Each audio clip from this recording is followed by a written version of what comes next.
Talk Podcast. Welcome everybody back to the Tiz Talk Podcast.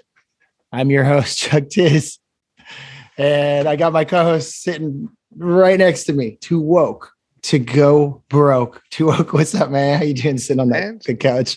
Shit, doing good, man. It's just a beautiful day here in Springfield. Yeah, Springfield. We don't even know what state. Just Springfield. No. Yeah, Springfield. The fucking Simpsons, man. So Tiz gang, we're which switching. This is kind of appropriate because they predict everything, So I'm sure they have some Russian predictions. I didn't even think about that.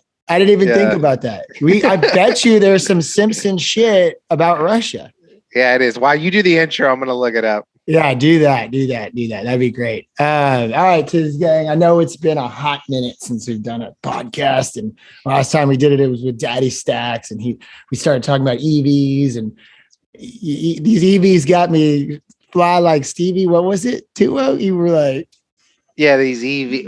What was it? These EVs got me. My head bobbing like Stevie or something like that. It was something like that. I go back to the last episode. Well, we're living in the Omniverse, and we'll have to go do that too. But thanks for tuning in, guys. Got some changes that have been going on, and kind of like a little rebrand over here. And I got Toowoketogobroke, and we're gonna switch some shit up, man. And I don't know if everybody's been paying attention or hearing about the Ukraine and Russia situation, because it is Sunday, February 27th. So that means it's been 3 months since we've done a podcast. It's the longest gap I think I've ever had. But it's all good. I've been doing the live streams, but that doesn't help the audio listeners. Hey, sorry guys, we're coming back. It's gonna be we're better than ever, I promise. We've been busy, right? I mean, busy with work, and I've been busy getting my ass kicked in the market really bad. Like, I feel like this is the worst my performance has been in the market. And I think it's a combination of shit. I don't know. I had to think about that this week, and I was like, fuck. But hey, it is what it is, man. It is what it is. It's I like to gamble. Anyways. So did you look for the Simpsons thing? I'm gonna. Yeah, so pretty much they have an episode where they basically, it's called the episode's titled Simpson Tide, and the Homer Simpson Tide. Yeah. And so Homer joins the US Navy and accidentally fires his captain into Russian waters. This is followed by a sequence where Russia reveals the Soviet Union never actually dissolved. As troops descend on the streets, the Berlin Wall is resurrected. Lenin is brought back to life from his glass coffin. Basically, after the clip, they asked Al Jean about it because it kind of went viral, apparently. And he was like, sadly, this is kind of more the norm than a prediction. Because when that episode came out, it was at the peak of U.S.-Russian relations. So it was like 1998. So that was kind of like the best that Russia and the U.S. have really been, you know what I mean? And then Putin came in, and they were just like, they just knew it was always going to go downhill basically at some point. It's funny you say that. So I just went to YouTube, and it's like, let me just type in Simpson Tide.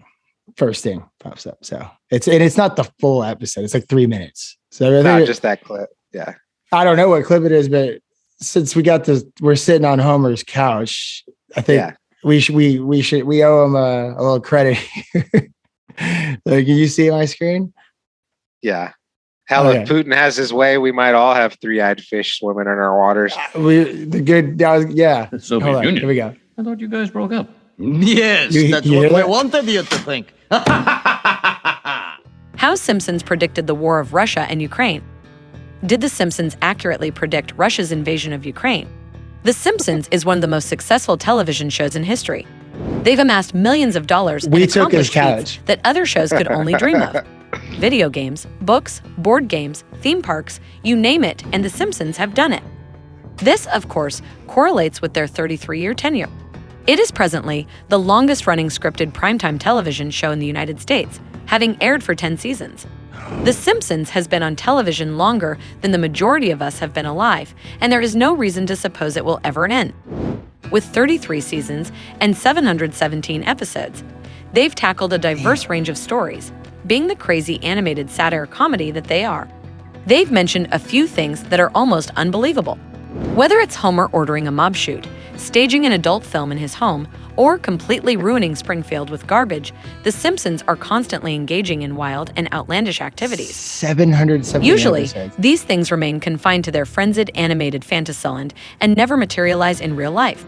However, there have been cases where the insane things they do on television have manifested in real life. This is why most of us now believe that what The Simpsons think today, the world thinks tomorrow. And recently, The Simpsons, the renowned American sitcom, has resurfaced in the news following an odd resemblance between one of its older episodes and the ongoing confrontation between Russia and Ukraine, which has escalated into a war. The show appears to have foreseen the present Ukraine-Russia conflict way back in 1998. Did they actually predict the ongoing Russian-Ukrainian conflict? Or is it just a made-up 1998. story by the Who fans? says that? Hey, welcome back to Closure. In this video, we're going to talk about if The Simpsons really predicted the ongoing Russian-Ukrainian conflict. Before getting onto the video, Foam dome. kindly like this Dude, that is video, an awesome subscribe hat. to our channel, and hit the Foam dome? notification bell Yeah. icon so that you do not miss our upcoming videos. So, without any further delay, let's get started. Here is everything you need to know about it. The rapidly deteriorating tensions between the US and Russia, not to mention Russia's invasion of Ukraine, have sparked widespread speculation about a new Cold War. That is an exaggeration, but ties between the United States and Russia are at their lowest point Is it an since the collapse exaggeration? of the Berlin Wall, and Russian foreign policy is at its This most was made assertive. 3 days ago, so Even a lot Russia's of shit talks has did not Oh, yeah, escalated okay. since being then. so terrible so That's rapidly. for sure. However, someone did, the Simpsons writing crew, in 1998. When Boris Yeltsin was president 1998. and relations were cordial, an old episode, Simpson like a Tide, robot. foretold the Soviet Union's return and a new Cold War. The show begins with Homer Simpson enlisting in the Navy, ending up aboard a submarine that gets into a shooting match with a Russian submarine and wandering into Russian waters in what is interpreted as a defection attempt. That brings us to this clip, in which Russia's ambassador to the United Nations discloses that the Soviet Union's collapse was a sham. This footage from the famous series is being extensively shared on social media since shit. it depicts the West's efforts to avert an all-out war. The episode depicts Homer Simpson's enlistment in the Navy and his involvement in a shootout with a Russian submarine. The clip is also amusing because it resurrects Lenin, who bursts free from his glass coffin and declares, "Must crush capitalism." The footage has been extensively shared on Twitter, with many pointing just out play that the it, present lady. situation in Ukraine was Sounds perfectly like it's a predicted by robot. The Simpsons. Uh, And it appears to be true since 1998. this isn't the first time 1998. that The Simpsons have predicted the future. From Astroworld Stampede to Kamala Harris swearing into the U.S. Is that it? office as the vice That was president it? to the U.S. She's Oh, I gonna didn't go even over other show the examples. clip. Oh god, I was gonna be like, maybe we should have the show enter like with just this starting. I'm like, no, that was not good. That was kind of okay. Anyway, sorry about that, Tizzy. I mean, that didn't answer. no worries. They didn't answer any questions at all. It was just like, hey, the Simpsons did it again, and it was like, I mhm. saw like what they on the other one. It kind of showed like a little storyline of it, and it's just a very fast clip. Basically, the USSR comes back to life. You know. I mean, I'll tell you this: mixed, totally mixed. Everything I've been hearing is just mixed. Everything, but you know, I've shared those videos with you. I mean, the news says a lot of stuff, and then you got, you know, like you got Meet Kevin, who's doesn't lean one way or the other. That guy just legitimately just kind of calls it how it, like what's going on. Yeah. But then he interviewed that dude, Ross Gerber, which I got to say, man, I really do respect that guy a lot. But like, I like we were talking about earlier, I don't know if everything he's saying is factual. He seems pretty smart, but man, that interview where he's like, you know, we are literally one button push away from destroying Russia, like forever, like because he was talking about like the nuclear bombs, like in the fuck, you know, in their little, they scrambled, and I bet you we do have our bombers in the air. I wouldn't be Oh surprised. yeah, dude. Well, we have a shit ton of bombers. I can't remember. It's not the B-52. It's the whatever the new ones are. The stealth, the black stealth, or whatever that one, and the big ones. But I think they're like the B. I don't even know. But anyways, they. We have a shit ton of big stuff in Poland right now, which is basically our biggest buffer is Poland. I mean, that's where it all started back in the day. So. That's the thing, though, is the biggest thing is with Ukraine, it's like this territory. It's like there's all the alliance. NATO is like on one side of it, and so you got this like middle ground. They're not a part of NATO. So, and I get it. Like, definitely. I mean, any country. Right now, any country that is not in NATO, that is bordering Russia, is Belarus. Poland's at risk too, though, in a sense. I mean, I think we stepped in there, or at least. Well, Poland's one of the. I mean, that was like basically the beginning of NATO. I mean, that was the whole point. So Poland doesn't really have to worry, in my opinion. Belarus doesn't have to worry because they're homies with Russia. Like, they still got. They let a bunch of fucking Russian troops come through their borders and enter Ukraine on their side. So it's then their meeting is going to take place in Belarus, which I was like, man, I don't know if that's a smart idea. Is that middle ground? Is that you're saying that's because it's middle ground? Yeah, but I mean, Belarus still has RUS in the fucking name. You know what I mean? So Belarus. They were all part of the Soviet Union or Russia at one point, and now they're. So you hear like, Putin's but Moldova. Georgia, Belarus, those are the guys that are probably, like I said, Belarus, I think they're homies anyways. There's actually pretty major air defense, Russian air defense in Belarus. So they're basically just a lackey of Russia, like they're not. Yeah. But Ukraine, Georgia. I mean, for the longest time when I was a kid, I thought you'd hear Ukraine. I always thought it was part of Russia, and I knew it used to be, but until recently, like I just do my homework on all this shit. And what I found out is Russia and Ukraine have been doing this for hundreds of years. Yeah. Hundreds of fucking years, man. So this is not new to them. This is not new to them. So, I mean, if you look at Russia, they already took over Crimea a while ago, back in 2000 and I can't remember, I think it was at 2014. 2015. It was like 7-8 years ago. So they took. It wasn't that long ago. It wasn't that long ago, guys. It really wasn't. Yeah, and then they took parts of Ukraine. They had Donbass and that shit, and then now, if they take over Ukraine, I mean, Moldova is just right there. And then Georgia is south. Tiny little country. And then Kazakhstan, you've got to the east. So, they probably want all that potassium from Kazakhstan. Number one exporter of potassium. Remember in Borat? No, I don't remember that at all. He makes remember the national anthem in Borat. He's like, the new Borat or the old one? The old. It's been like a recurring joke in all of the. Yeah, he's like. It's like Kazakhstan, number one. Oh, yeah, dude. I forgot about that one. Kazakhstan's right there, too. Yeah, so, and they're actually kind of balling. Like, Kazakhstan's really turned a corner. Like, they're in a growth period. Georgia's poor. Ukraine's very poor. Hell, Russia's very poor, man. Just guess what the average Russian lives on annually. After everything I've heard this week and researched, I don't know, but I'm going to say it ain't much because I know that they get fucked. They steal, they take all their money and then they go spin it on. But I mean, it's insane. So I don't know. I don't know. Just take a wild guess though. So what am I guessing again? Exactly. How much the average Russian, what is the average annual income of a Russian? In US dollars or in US dollars? Rubles. In US dollars. 10,000 a year. $5,000. $5,000. I mean, I had a feeling it was going to be low. And it's really a little lower than that because, like you just said, all those oligarchs have billions. So it kind of offsets the average Russian. It's really closer to 4.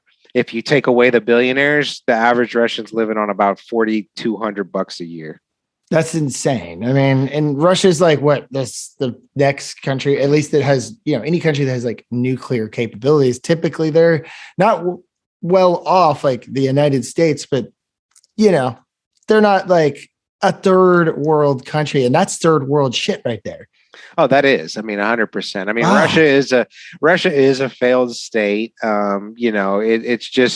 It's stayed together just by the true grit of Russians. I mean, they've always been like that, just misery and they're kind of ant-like. In my opinion, Russia and China are like very just like ants. Like you got the dudes at the top and then everybody else just falls in line. You know what I mean? Like, it's so nuts to think about that. Actually, it is, and Russia is crazy, and Putin is, the thing about Putin is people are like, people don't understand. I've always respected Putin. Like I always did from a standing away, and like I'm like, man, that guy's been through shit. He doesn't. Oh, his life story is fuck crazy. around. He does not fuck around, dude. His life story is crazy. He's always real quiet, and he's always got this game plan, but it's scary if you think about it. Like who knows what he's capable of? I agree with you. Like, I mean, I agree. I always had the same thought about him. Was like, don't get me wrong. I was never like, oh, I like Putin. Yeah, I'm not like sitting there like apparently you see what the media is doing with Trump. They're like, oh, he's praising Putin. It's like, oh, shut the fuck up. He's not praising him. I get, and I don't. Yeah, I get what he's saying. Like, you know what I mean? Like, but I mean, Trump does it sometimes. He'll say a little too much. Yeah. And actually, I thought the same thing when Russia, before they invaded and they just said those two areas were independent. I was like, okay, that's smart because he's basically grabbing land that he already holds through his separatist, rebels.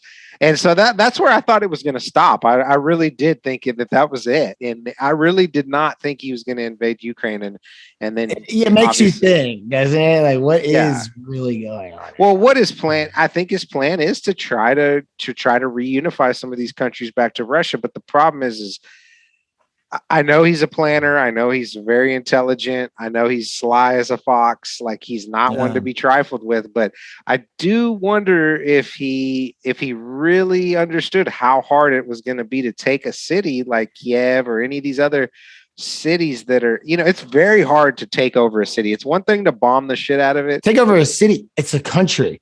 Yeah. It's country. I'm just talking Kiev right now. It's like, it is hard to take over a city. I mean, we had a hell of a time taking over Baghdad. You know what I mean? They can't like, take over Kiev. And I think that's a giant city, man. I mean, what are they going to do? Go in there and kill like 20 million people, and while the world just stands by and watches it? No way. No way. We're not going to be cool with that. Well, we have to. It's the only way. So his tactic supposedly is to. This is from all the shit I've been watching and reading and just diving into it and not letting the media like drive my opinion. Yeah. I hear you. And supposedly it's like, look, man, like he's like coming in, but they're not getting extremely aggressive. Like he really hasn't. He has and not. So but they've been throwing missiles at military bases, anything that it's going to weaken that line. And if you think about it, it's like, okay, they're going to weaken that line with the ultimate goal of eventually invading and trying to, take Zelensky, the president of Ukraine, out of office. And slip in a Russian puppet, put a Russian puppet in there. But it's like Putin. Like, bro, like, I'm sorry, this is not like the 1990s anymore, man. Like social media is everywhere. Like people are not that stupid anymore. So it's like, you can't just like go in there and slip in a puppet anymore. It's not, those days are over. Everybody's got a phone. Not to steal a line from like Kevin and Ross Gerber, but like the phone is more powerful than the gun right now. Yeah. Everything, to a point. To an extent, I get yes, obviously. It just matters. Does he care, and how much? Here's my question: is how solidified is he in Russia? Like, can he go years fucking over his country without losing his seat? He's been doing it, but now it's all on the main stage. Yeah, but he's been there for the biggest growth Russia's seen. Like granted, they're still poor as fuck, and he's pocketed a lot of that money, him and his buddies, but. Russia had 0 billionaires when Vladimir Putin took over. Now it has probably dozens. So, well, they're stealing all that money from their people. Of course, but I'm just where else are they saying. getting it, bro? Yeah. No, I know. But, St. Petersburg, one of the most expensive cities in the Yeah. entire world. Like, there is some wealth there that did not exist, at all. And It's from the old James Bond movies. Like, I remember those, like when he's in fucking St. Petersburg eating caviar and shit. Dude. And St. Petersburg, the Baltic Sea. Dude, during World War II, bro, like it was so bad there. Like people were eating each other. Like there was cannibalism going on. Like they were eating shoes, dude. Like they would boil leather. Like it was fucked up, man. Like they would boil. I guess you get nutrition from that. Barely, but I mean, when you have nothing, I mean, they had nothing. They had nothing. Like it was bad, man. And that's how Russian though. They just kept fighting the good fight, And it's like that's Russia, dude. And there's actually a book called City of Thieves that I highly City of Thieves. Highly recommend. It's one of my favorite quick reads. It's such a good book. It's about a young guy.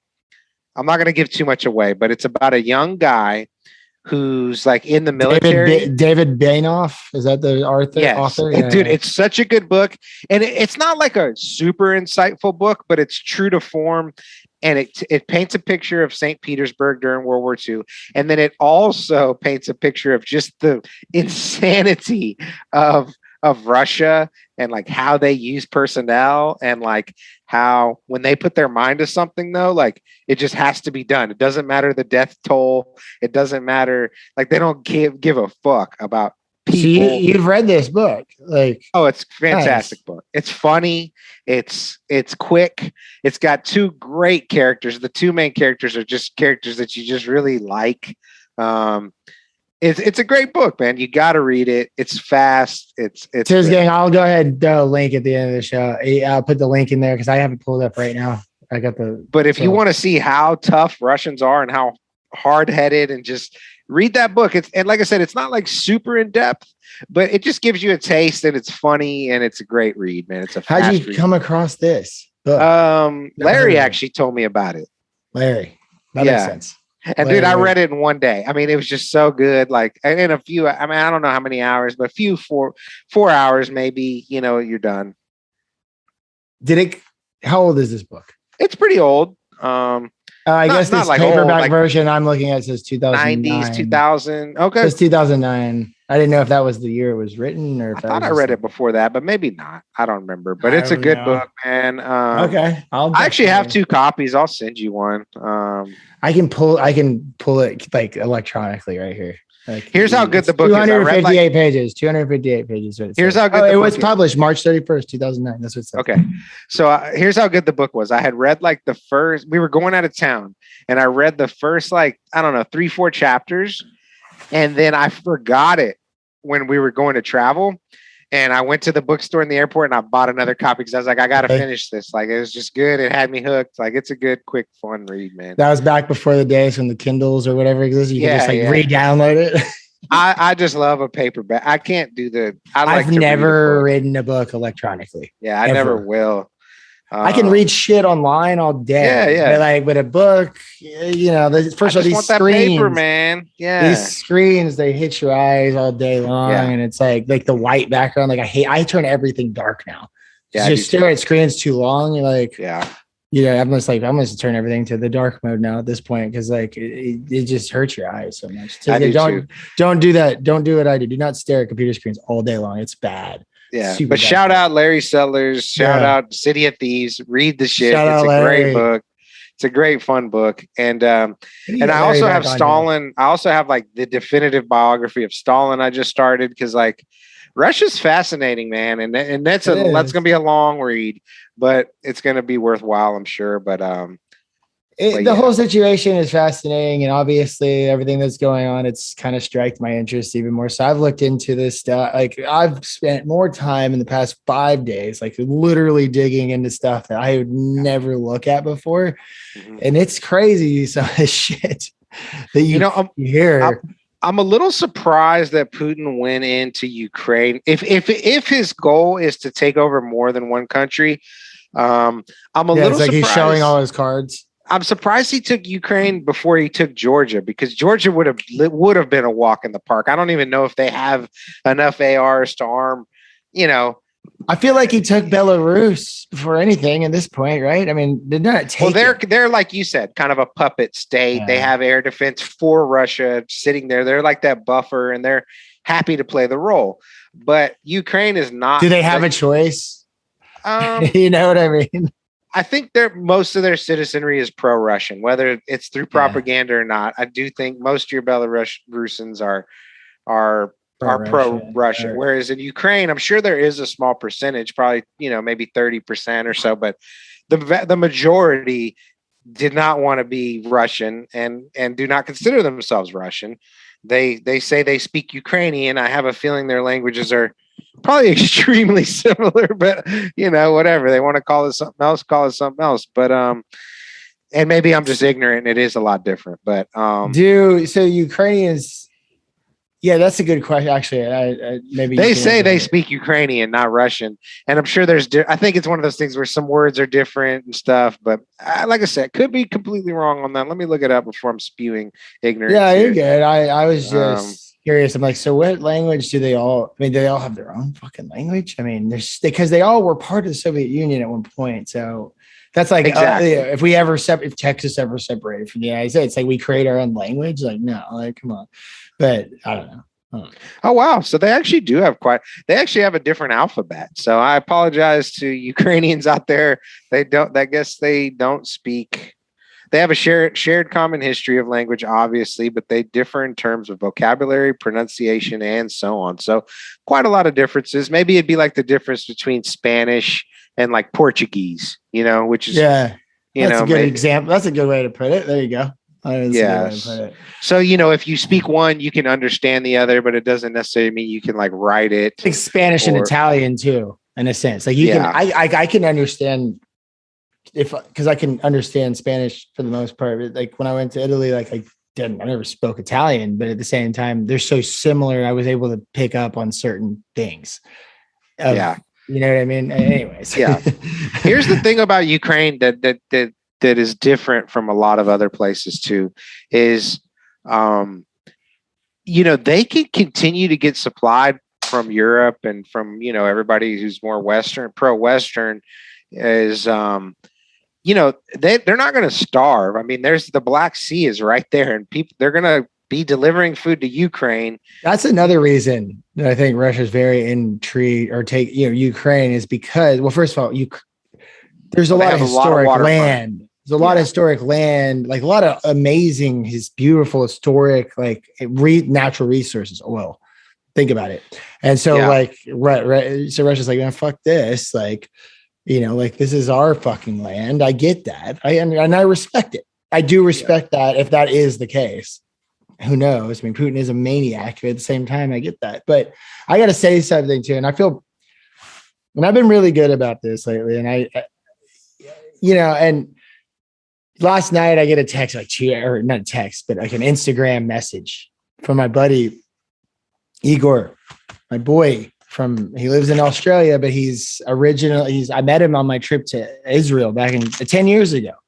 That trip I took to Israel, and he lives in Australia. He's Australian, but his family, he literally comes from Russia. He's a Russian Jew. Mm-hmm. And I don't want to say my dumb ass, but I took a tweet from Ross Gerber and I screenshotted it and I threw it on my Instagram story, which I haven't posted anything on Instagram in like months, I feel like. And it said, here, I'll go ahead and just read this to y'all. So verbatim, so I don't fuck it up. Give me a second. So, but I feel a little bad. It made me think twice. I didn't take it down, but I did go back and I was like, okay, did I jump the gun on posting that? Like, because when my homie hit me up, he's from Russia. He's, and I'll tell you exactly what it said, then I'll dive in this a little bit more, but it made me think twice about, this is why I don't get on Instagram anymore. I'd make one post politically and I got some shit for it.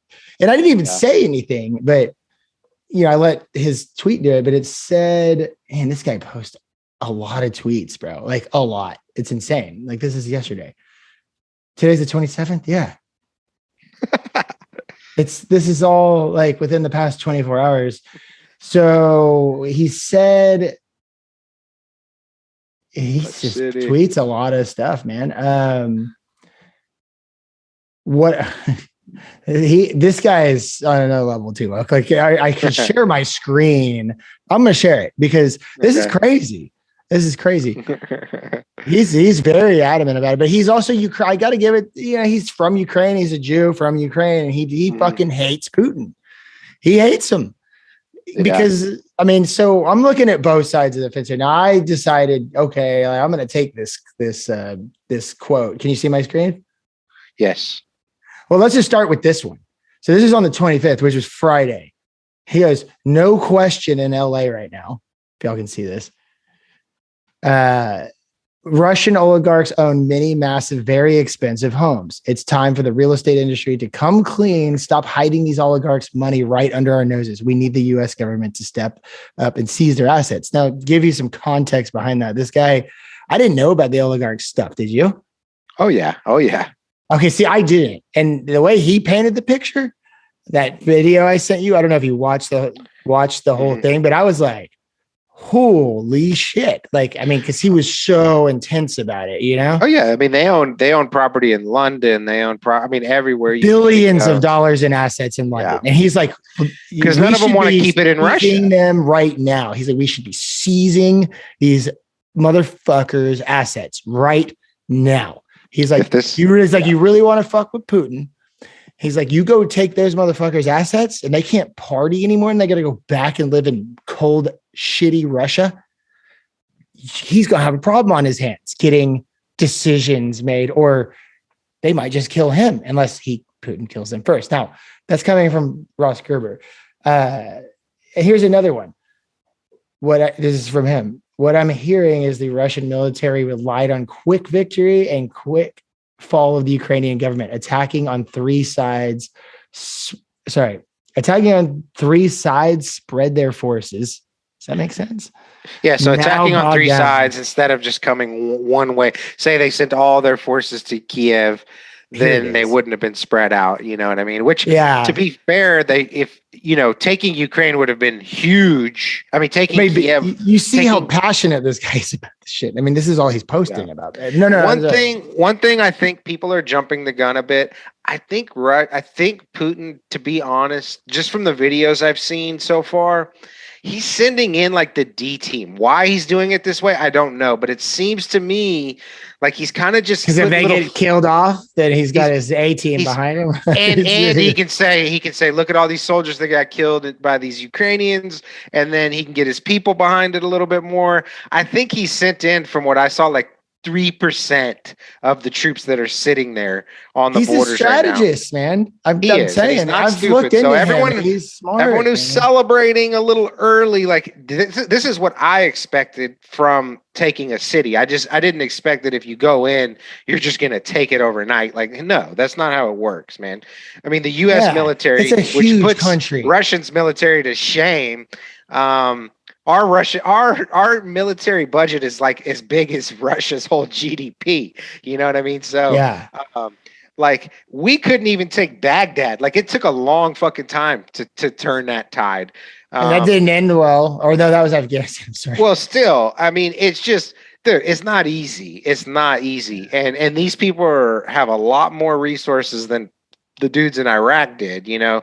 And by the way, pro Second Amendment, thank you. All you pussies out there that want to ban guns, look at Ukraine right now. These people were sitting on weapons. They're defending themselves. You think all those guns just came from the military overnight? No. These people were already armed and already knew how to use them. Pro Second Amendment. I mean, they've been dealing with this shit. And to all you people out there that are like, I've heard this so much from these pussies. You think you can defend against the government with an M16? Yeah, look at it. What are they going to do? Nuke their own city? Like, no. Guns that's the other thing. I'm glad you brought that up. But wait, before we talk about that, I just want to read. That's all. Read the tweet. The tweet that I reposted and put it on my Instagram story, and I had # fuck Putin, because I was like, but that was it. That's all I said. But so he goes, which sounds very reasonable to me. Right. And Ross goes, we are watching the demise of Putin's Russia. We are watching the demise of Putin's Russia, period. This is a great moment where the West can end the dictatorship in Russia and give the Russian people another chance of freedom. It's time to destroy Putin and the oligarchs. #Ukraine. I read that and I was like, you know what? Fuck Putin, bro. Yeah, and actually it's pro-Russian. I posted it is right. Like I didn't just go out there and say fuck it's Russia. Anti-Putin, but it's I didn't say fuck Russia. Yeah. I said fuck Putin. But yeah, my homie did. I mean, when he sent me that message, I was like, I thought he's like, you know, he's like, you need to keep digging, man. He's like, you haven't done. I go, bro. I hear everything you're saying, and I go, no hate. Like I respect that. I was like, but at the same time, I was like, you know that he's a fucking murderer, killer, and you know that. I don't need to fucking tell you that. Like he is, and it's almost basically been proven at this point. Yeah. So I don't feel horrible about putting that out there, but it made me think about it. I was like, the one Instagram I put up in fucking months. What was this? What did he say? But I think he was just very upset about the whole entire situation, and like he saw me post that, and so I could tell. I just didn't want to get into it. I neutralized it as best as I could. Hey, you know what? If he wants to come on the show and tell us Russia's side, I'd love to hear it. I have to talk to him first. I'd love to hear it though, because I don't know. You know what I mean? He's in Australia. It's got to be like fucking the middle of the afternoon there. So. Yeah, I mean, I'd love to hear a Russian's perspective that's pro, because a lot of Russians are not pro Putin, but some are, and I'd love to hear that side of the story. And I won't argue with him. I just like to hear him out. I would too. Yeah. I just needed to give him some space, I guess, because he seems pretty heated. But it made me think though. It's like, well, that would be a great bridge, to say, hey, man, you know what? You're right. I want to get. I don't know as much about it as I'd like to know. Tell me. I'd like to hear. I want to get him on the show. I'd love to. I'd love to have him on. I've been wanting to have him on the show for a long time. Anyway, we haven't been. I'll set up some I'll write 21 questions for him. Seriously, 21 questions. Not pressing them. Just I want to know one question leads to the next. And he's a super smart guy, man. He's super chill. Like he's very understanding. And so when he hit me with that, I was kind of like, oh man, you got a point. I was like, but I mean, when your president makes himself president till 2034, and then he starts going into other countries. I mean, you got to question that. Even if you love your country and you like Putin, you still got to question that shit. You know what I mean? Like, yeah. And that's what I was saying. I was like, he is a fucking murderer, right? Yeah, like, which is fine. I don't even hate the guy. I don't care that he's a murderer. Like, I expect that. I mean, we're murderers too, the Americans. Yeah, exactly. Like, let's not be, you know what this has showed me is just what makes me kind of sick about this whole thing is, and I love America. I respect our military. Like, I'm not bitching. A lot of what we've done over the years that's bad makes our life better today. I hate to say that, but there's a reason that we live so well here in America and don't live on $5,000 a year. And it's on the backs of a lot of people that didn't deserve to die that are dead, and so, but, and don't get me, a lot of people in America protested the war in Iraq, but I mean, where was the world outrage when something happens in Europe is just so different from when shit's going on where there's brown people. That? Part of it's because of World War II and just all the shit that went down. Part of it is World War II. Part of it is we're just so Eurocentric, and then part of it is Muslim. Part of it is just that's the Islamic side of things. Like people just, the Crusades are still ongoing, basically. If it's Christians killing Muslims, people just seem to accept it as it's just part of the world. Whereas once Europeans start killing Europeans, it becomes like, oh my God, World War III, you know what I mean? And it's like, well, that's how it starts. It's so quick. I mean, their countries are so close to each other. It's like, we have states and think about that. These are all different countries. Exactly. And they're in the same distance vicinity, But so. any Islamic people, any Middle Easterners, any colored people out there that are from other countries, don't feel like that's lost on all Americans. Like most of us understand that it's fucked up. It's not, it should matter no matter where bombs are being dropped. Civilians should matter everywhere, in my opinion. People are people, and most people across the world, I don't care if they're atheists, Jews, Christians, Muslim, they all want the same thing. They want their families safe. They want to be able to make a living, and they want to be able to live with dignity. And then beyond that, people would love to be able to elect their leaders and all these things, but that's not a choice everywhere, and that's not the fault of citizens. No, Governments take so many liberties with the power that we instill them, including America, even especially America. We go do all this shit that none of us vote for, and we just, I don't know what you do about it, but we become complacent. And I just feel bad for Ukrainians and Russians. There's a lot of Russians that are definitely suffering from this shit too. Oh yeah, and a lot of Russians they've been suffering. Who knows? But not everybody in Russia supports Putin or this idea. No. Yeah, not at all. And I'm sure there's some of them fucking crying their eyes out right now. Because because who knows what really is going on over there? We only see so much on the news and the cameras. Exactly. But just the way I've seen these tanks rolling in all sloppy and these people getting captured and not even firing, I'm pretty sure he sent in the lowest level of his military at this point. Now it looks like he's starting to set up these rockets on these perimeters, and it could get really, really nasty in the next 2 days if they don't come to an agreement tomorrow, or over the next 2 days, which I hate to say I highly doubt is going to happen. But you know what?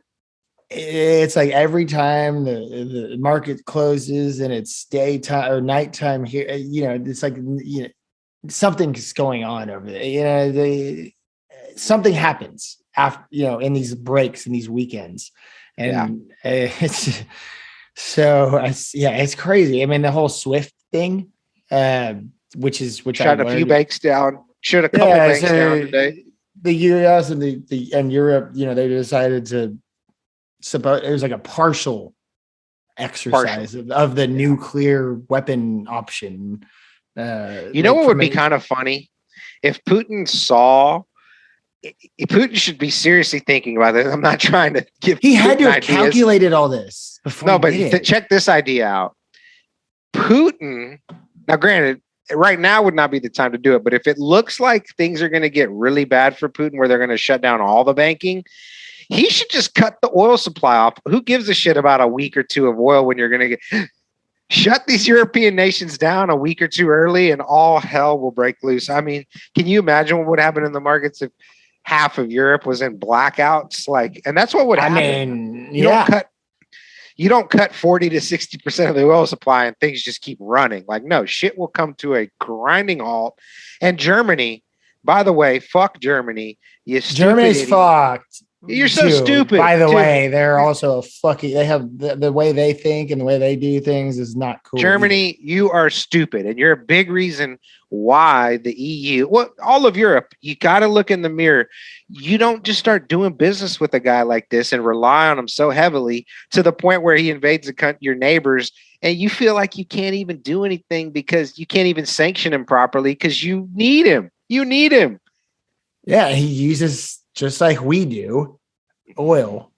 Yeah, as a leverage. I mean, they do supply, but they let him in. They let him in. They got comfortable with him, and they knew he was a fucking crazy man. Dude, Germany had independence of energy. They had all these nuclear power plants, and then these green idiots who don't understand anything were like, why are we not focusing on across the world on nuclear? That pisses me off. Well, here's my thoughts on nuclear, though, that's scary, okay, which I had never thought about until this shit broke out, is imagine this. If most countries in the world have nuclear power plants, what happens when war breaks out? I mean, these are huge targets that can cause a nuclear power plant can cause devastation globally. There's a nuclear power plant 3 miles from my river house, South Texas nuclear plant. You can see the towers at night. So if that thing goes, there goes everything within 50 miles at least evaporated, and then you have the fallout that comes with it afterwards. But I just never thought about the fact that nuclear power plants during a war are kind of fucked up. Weapon. You know what I mean? It's a weapon. It's a weapon, and it also affects the whole globe, right? When Chernobyl blew, fools were worried about radiation for thousands of miles. Supposedly, there was a report this morning that I saw that because that Russia went in and took over the old Chernobyl plant. Yeah. Supposedly the radiation levels have shifted to really? more. I don't know how accurate it is, but I saw something about that. I was like, wow. Well, a lot of people don't realize this, which I didn't realize this till about a week ago, is they still have a power plant running in Chernobyl, nuclear. Oh, do they? It's still running? Yeah, it's a running power plant. What are they doing with it? There's nothing over there anymore. It's been 30 Well, something power years. is probably where Kiev gets. I bet you a lot of power comes from there. So it's not that far. They went and rebuilt it? It's 20 miles from Kiev. It's 20 Apparently, miles. it never really shut down, bro. I was shocked. I was like, what the fuck? 20 miles from Kiev. It's not far. It's 20 miles. No, it's not. 20 miles. Yeah, so that's probably where a lot of power comes from. But it's insane, dude. Like, yeah, just to think about these weird things that you don't normally But nuclear is so clean compared to what we use. It's such a clean bombs energy. Start dropping. You're right. And I guess we live in a fucking crazy world where you have to fucking consider that every time you do anything. But anyway, the point was Germany had nuclear power plants. Germany's not worried about getting blown up anytime soon by anybody. You know what I mean? So it's like, why the fuck? Just because they want to be, and here's the hypocrisy of the green movement is, Germany would probably claim that they cut down on a bunch of carbon emissions by getting rid of their own power plants. But it's like, dude, the oil still comes from Russia. You're not any greener because you buy the oil from another guy. Another country. Yeah, it's like, that's not green. Like just going to a different gas station. You don't want Diamond Shamrock or fucking it's outrageous. Fucking Chevron, Yeah, it's outrageous the double think when it comes to this green shit. And don't get me wrong, I'm like all for reducing pollution and all that kind of shit, but like you got to be smart about it and not just be like a liar, because you're lying to yourself if you think, hey, we quit producing oil and just say they cut the oil off in Texas and then we import it from fucking Venezuela.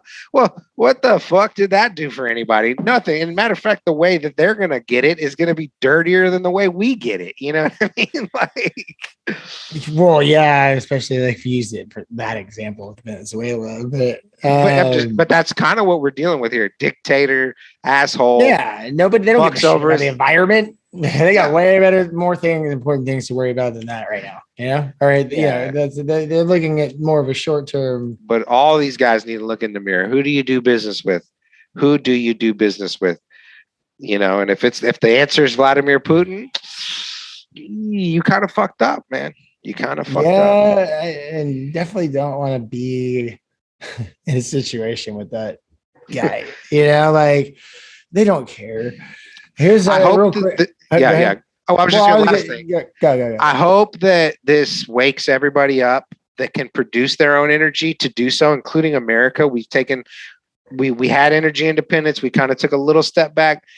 We need to go back to just being 100% reliant upon ourselves for all of our energy needs. Did you know that there was a tanker on the way from Russia when this shit broke out, full of like 6 million barrels of oil headed for America? That means we were going to buy some of their shit a week ago. We do buy their shit. I know. Buy their shit. But I'm just saying, why is America, who has plenty of oil, taking oil from other motherfuckers? It makes no sense. It makes zero. I agree. And oil has always been a huge problem with everything. It's caused wars. I think for the past at least 100 years, if not longer, most of these wars, oil is tied into it. Yeah. One way, shape, or form. Shape, or form, oil is tied into it. Mm-hmm. It's tied into it. Yeah, exactly, man. It makes the world go round currently, and it's fucking crazy, but it is what it is. The real quick to finish up with, if y'all don't know what the whole Swift situation is, it was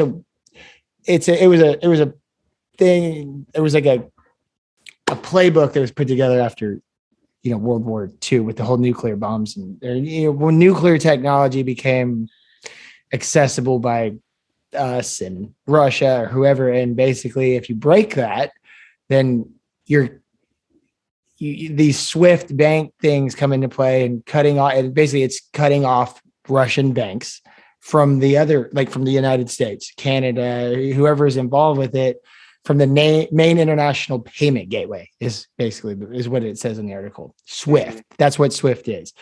The assets of Russians, central banks, are also expected to be frozen, constraining Moscow's ability to access its overseas reserves. Now, I feel like Putin priced all this in before he did this.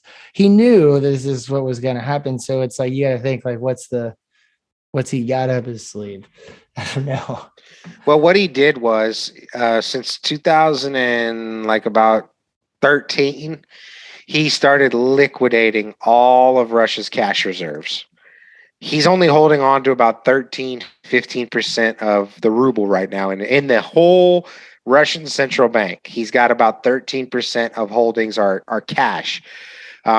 He liquidated all that, bought gold, bought euros, he's got dollars. He basically has everybody else's currency, so you can't crash it. Who cares? He doesn't give a shit about the ruble right now. And then gold always is, going to be stable. So he's been planning this for at least 7 years. Least 7 years. I feel like this has been in the making for a long time. But again, it goes back to these Russia and Ukraine. This has been going on for hundreds of years. It's been going on for a long time, and we're now like getting into it.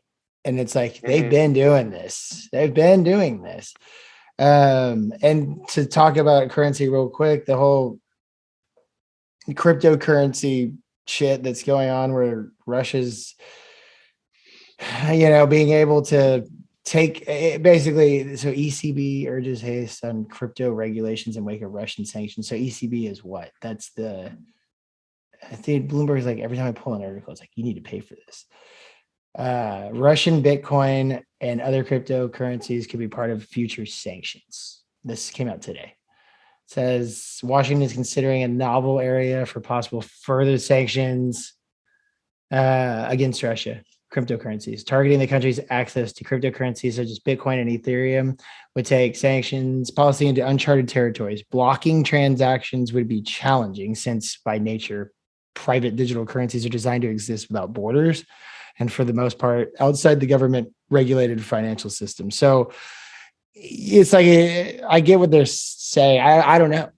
I don't know how up to the speed with Russia is with all that shit. I'm sure they're up to speed. I mean, you got the Russian hackers and all the shit you hear about. So it's a currency safe haven, I guess, outside of this whole SWIFT thing where they can have money still transferred, because it's all started because they were going to transfer crypto to fucking Ukrainians to be able to purchase weapons and all that kind of shit. And now they're talking about, well, that just bit us in the ass because now Russia's going to, I don't fucking know. There are so many moving parts to this.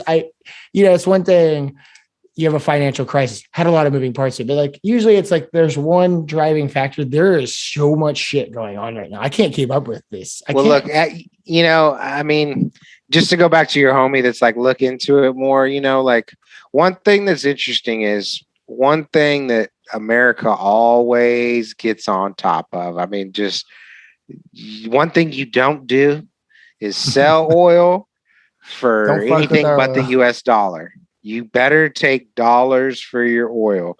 And Putin, so back in 2013, 95%, of its exports to, anywhere, Brazil, India, China, didn't matter where it was going. Oil related. He received dollars. Oh, okay. US dollars. Yeah. In 2013. That was just that's 8 years ago. And that's what I said. Ago. And that's when he shifted. He got away from that and has been ever since. He's been getting away from that. So over the last decade, he receives only 10% of his trade in greenbacks. He's been taking gold predominantly for most of what he's been exporting for the last 8 years. Who's paying in gold? Anybody that can, I guess. That's crazy to think about. So these governments take shipment and he pays in gold, I guess. Can't track it. I mean, can you? I mean, I guess it's very hard to track. Even so, he just doesn't care if it's dollars, right? He'll take euros, he'll take dollars, but then he's going to take that money and he's going to go buy gold instantly with it. So he doesn't give it, it doesn't last in his system. He's getting rid of it and getting gold.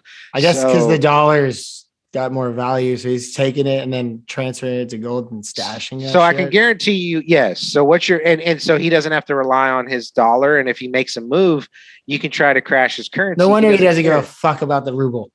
He doesn't give a shit about the ruble. No, and one thing I he was going to does say not. in your buddies, one thing I was going to say, I can already foresee what your buddy's going to say. And I'm not saying it's not 100% true, but what he's going to say is America doesn't like that we're not doing business that the Russians aren't doing business in dollars. And so they've been playing a game of encroachment to try to egg them on to encourage him to do something drastic in order for us to then, in a roundabout way, try to eliminate the problem, if you will. So we can't bring up a good point. You do. You bring and up not to put my tinfoil hat on, but that's, that is going to be their story, and that's how they're going to spin it. Now, whether that's true or not, that's we'll save that for another day. But, I can guarantee you that we absolutely do not like that he's been doing that. And hopefully China doesn't get involved in that type of behavior, or else then we really are looking at a big problem.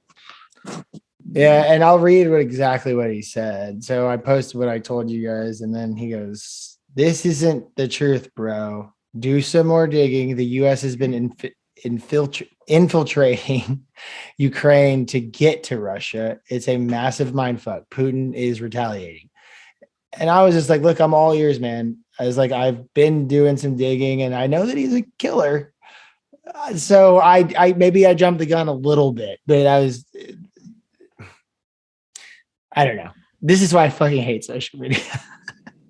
I posted one thing, and I didn't even really I didn't say the words. I just reposted something, right? But it's not even a reason. You got to think about it positively. Like, now you may be able to have a conversation with a guy that you would have never had. Yeah, you're right. No, you're right. You're right. And I can hopefully get his ass on the show.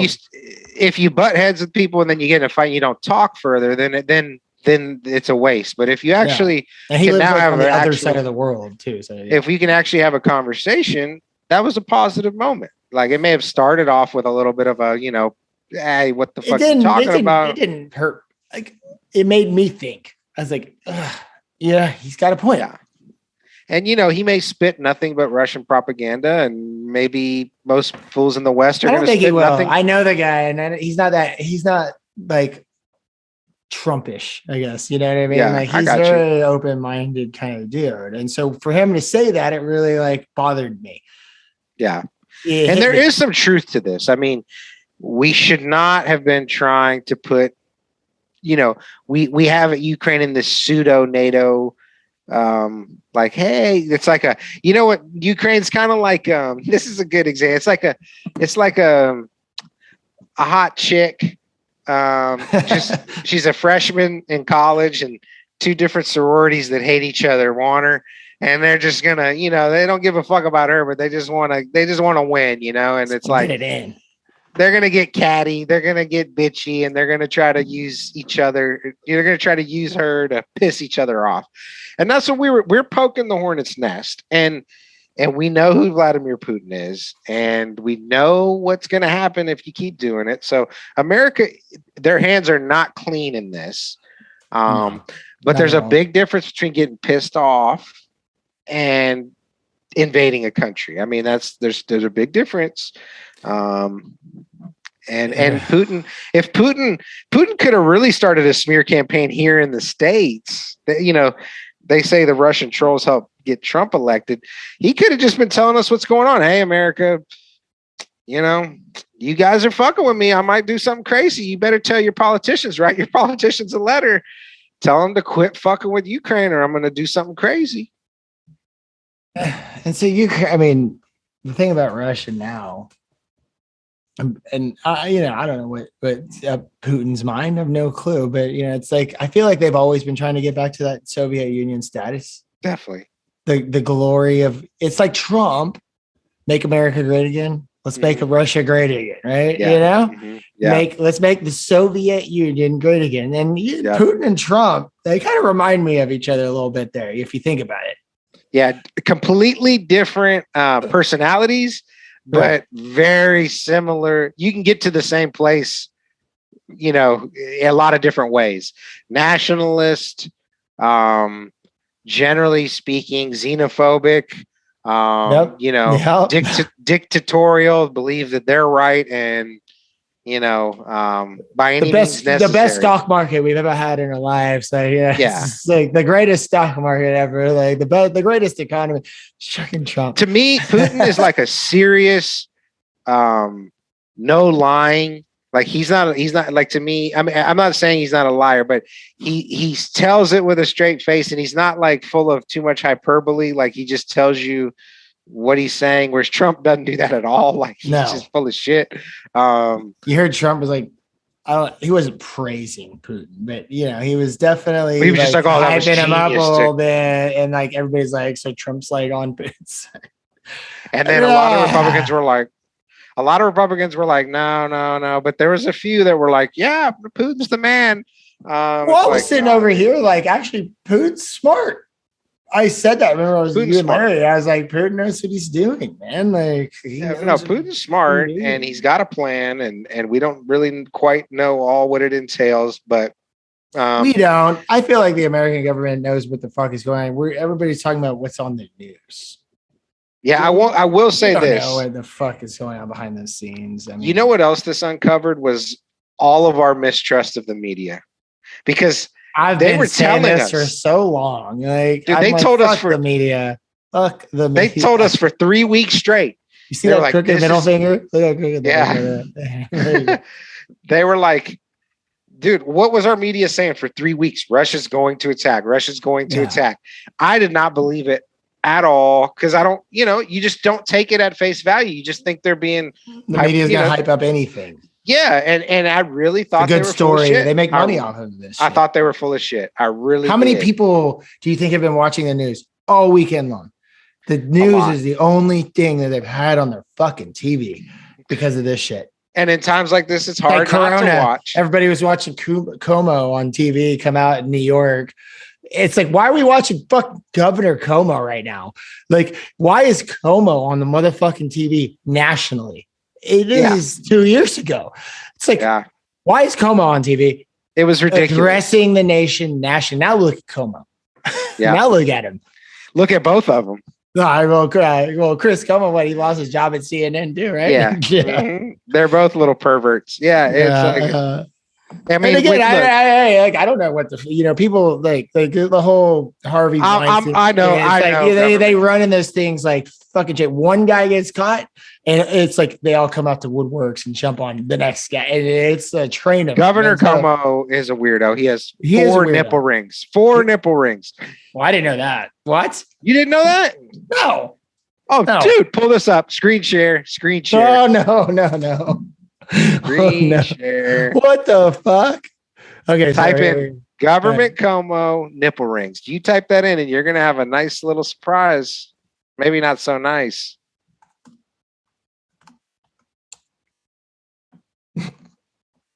Click that shit. You tell me. Somebody try to argue. Let me find the most legitimate source. Look at that one. Look at that picture. Here's New York. Wait, these are all 2020. Just look at the images up top. You had the best one. Look at that right at his chest. This is a joke. What? No, I have not heard this ever. Look at that. This is hard. This is hard to tell. No. There's better pictures. There's better pictures. Hold on. You skip by the look at that one right there. Just his chest and his hands. This one? Yes. You tell me what's going on there. I don't know. Rings? What? What else would be on your nipples? You're right. I see the bars. Like I see the barb. Like there's no doubt about it, bro. No doubt. I was watching that press conference. I just don't feel like the internet is a place to rely. Go up a little bit. Go up a little bit. To what? Go down just a hair. There's one where he's like walking that was pretty good. Okay. This one? Sure. No. Look at that. It's 2 barbells. No, I know. I see it. I was watching the press conference, bro. Me and Brett, I was like, I talked to Larry and I was like, bro, look at this. He's got nipple rings. What the fuck? Like, this is the first I'm like hearing of this. Unless I heard it, don't remember. Maybe I heard about it and didn't think twice about it back then. Because back in 2020. And he's wearing them at a press conference in a white tee, dude. It's like, what are you doing, dude? Please tell me Fred's brother, the governor of New York, doesn't have nipples. Doesn't have his nipples pierced. Nipplegate? Nipplegate. Dude, he's got double barbells, bro. It's not even one, it's double. Wow. Okay. Wow. Okay. So that was new for me. Yeah. I've never heard, or So I never when paid it. After I knew that, and then the shit came out, I was like, slam dunk. Of course he did it. That's insane. That's insane. I wouldn't be surprised if he has a tramp stamp too. He probably does. He probably has a chance. I can see that. I can see And that. it says Cuomo Bros. Cool. Yeah. So what's up with Chris Cuomo? What happened to him? He was like associated with the situation. No, he was. Fired him? Yeah, well, he used his power to try to like hide some information for his brother, but then also some shit came out about him being inappropriate and lost his job. What happens when you're on the news? Yep. Yeah, and they'll fire you real quick. Real. Yeah, quick. they definitely will. And he was the #1 show on CNN. So, what do you think about the whole Starlink thing with Elon and giving it? I think it's awesome. I do too. I mean, I think it's great. Everybody's praising Elon right at this moment. Like, it's insane. Everybody except the SEC. Well, yeah, that was funny as shit.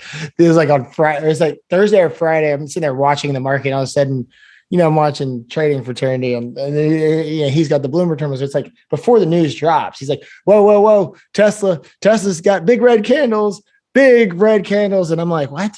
So I look, and sure enough, no joke. Like, it was going down, and it had something to do with like the SEC was going to probe them for fucking what? I don't know what it was, but guess what? That was a 5-minute live thing. It came back and actually closed higher after that. Mm-hmm. SEC, leave the man alone. He sold stock, bro. Like he sold stock. Elon, the thing about Elon is like he's not like look. I don't know him. He doesn't seem like he's a malicious person. Like, he's like only trying to do anything and everything that's great for our planet, in my opinion. Now I get it. Given he's a billionaire, he's one of the richest people in the world. So I don't know. He's probably got some tricks up his sleeve. He does have that. He's creating the fucking thing that you can put in your brain, whatever that thing's called, the chip that Neuralink. Yeah, I'm not Neuralink. Yeah, man. I might use it. Fuck it. At this point, who cares? If it could like open up 10% more of my brain, fuck it. Be that much smarter. I don't know. I don't know. Till that shit gets hacked. Turn into a zombie or some shit, and like, yeah, turn into the Terminator. But Elon Musk is cool. Here's what I like about Elon. He doesn't care about like status quo. He doesn't care about being PC. Yeah. He doesn't care about, which is what a lot of people like about Trump, which is funny. I was just thinking that while I was saying that. But anyways, Elon Musk this is a G move. He's going to piss off one country, but he's doing what's right. And he's helping Ukraine keep their internet on during a wartime situation when information. So Russia can't step in and turn that shit off. And that's a big threat to them. And he realized that. He's like, you know what? They can't turn this shit off. And it's an opportunity. That's what's great about it. So it also makes his product shows better, the world like, cooler. Hey, check this out. Yeah, and it's like, hey, fuck, Mark Zuckerberg, use my shit. Like, I think Zuckerberg might be out of the picture for good at this point. I don't know, man. Jesus, their fucking stock is like almost 50% from what it was not even that long ago. And see, Zuckerberg's such a punk. He has an opportunity right now. He could be helping Ukraine do something. I don't care if he sends over a million. That was a good marketing tactic, Zuckerberg. Meta. Oh God, that was one of the stupidest moves. You got in on a noob. Fucking concept. Stock ticker is still FB, by the way. Like, that's not changing. Meta is going to go down as one of the stupidest ideas of this decade. The metaverse is a joke. I think the metaverse has been a joke, and the fact that he changed his company name from Facebook to Meta, it just shows what it blew my mind when it happened. Now it's like all coming to fruition here. His stock has dropped almost 50% in like 2 months, or not even. Wiped off the map. Off the map. That's Zuckerberg. Zuckerberg has a tiny penis. That's all. I don't know that for a fact, but he's got a tiny one, and that's all there is to it. I can tell by every movie he makes. I'm like, what? That's just small dick energy every time. It's like, dude, what is going on, bro? I don't know what's going on anymore. I really don't. The crazy thing is what this entire situation has done. All it's done is open China's eyes on going after Taiwan. That's what it's done. That's what people keep saying. I'm not so sure. Not that they haven't had their eyes on Taiwan. This has been going on for some time now. But now they're like, well, if Russia's going to take Ukraine, it's like, we've been, and China's fucking crazy too, bro. That's not Xi Jinping. I think people are jumping the gun on that. So as far as China goes, there is no Taiwan. China does not recognize Taiwan. They don't recognize that it's Taiwan. China says it's like a two-state. This is our country. This is our land. One thing that was funny about Donald Trump was what that I liked. I thought it was kind of funny. He hates China. He can't stand China. Well, China to him, China is the reason why he's not in office. So when he got elected, the Kung Flu. When China. When fucking he got elected, he was the first president since like way long ago to actually take a call from the Taiwanese president, which really? was I didn't know woman. That. No, yeah, we always had a two-state policy, and we wouldn't talk to Taiwan really in those type of diplomatic channels. We do a lot of business with Taiwan.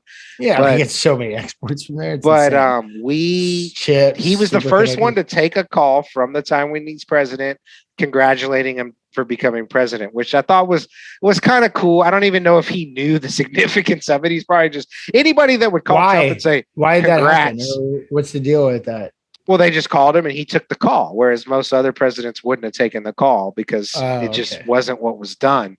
So he's like the least amount of a puppet comparatively to these other fucking assholes. Well, somewhat, but also I think some of it's just flattery, and Trump is very susceptible to flattery. Yeah, apparently, he like still has the letter like framed from Kim Jong-un, like a letter from He would. That would happen. Yeah, he would. Dude. And so some of it's just like he just can't handle it. Like if a world leader's like, "Oh, hey, Trump," like he just, "Oh yeah, like I'm somebody," you know what I mean? Like, so it's not all in.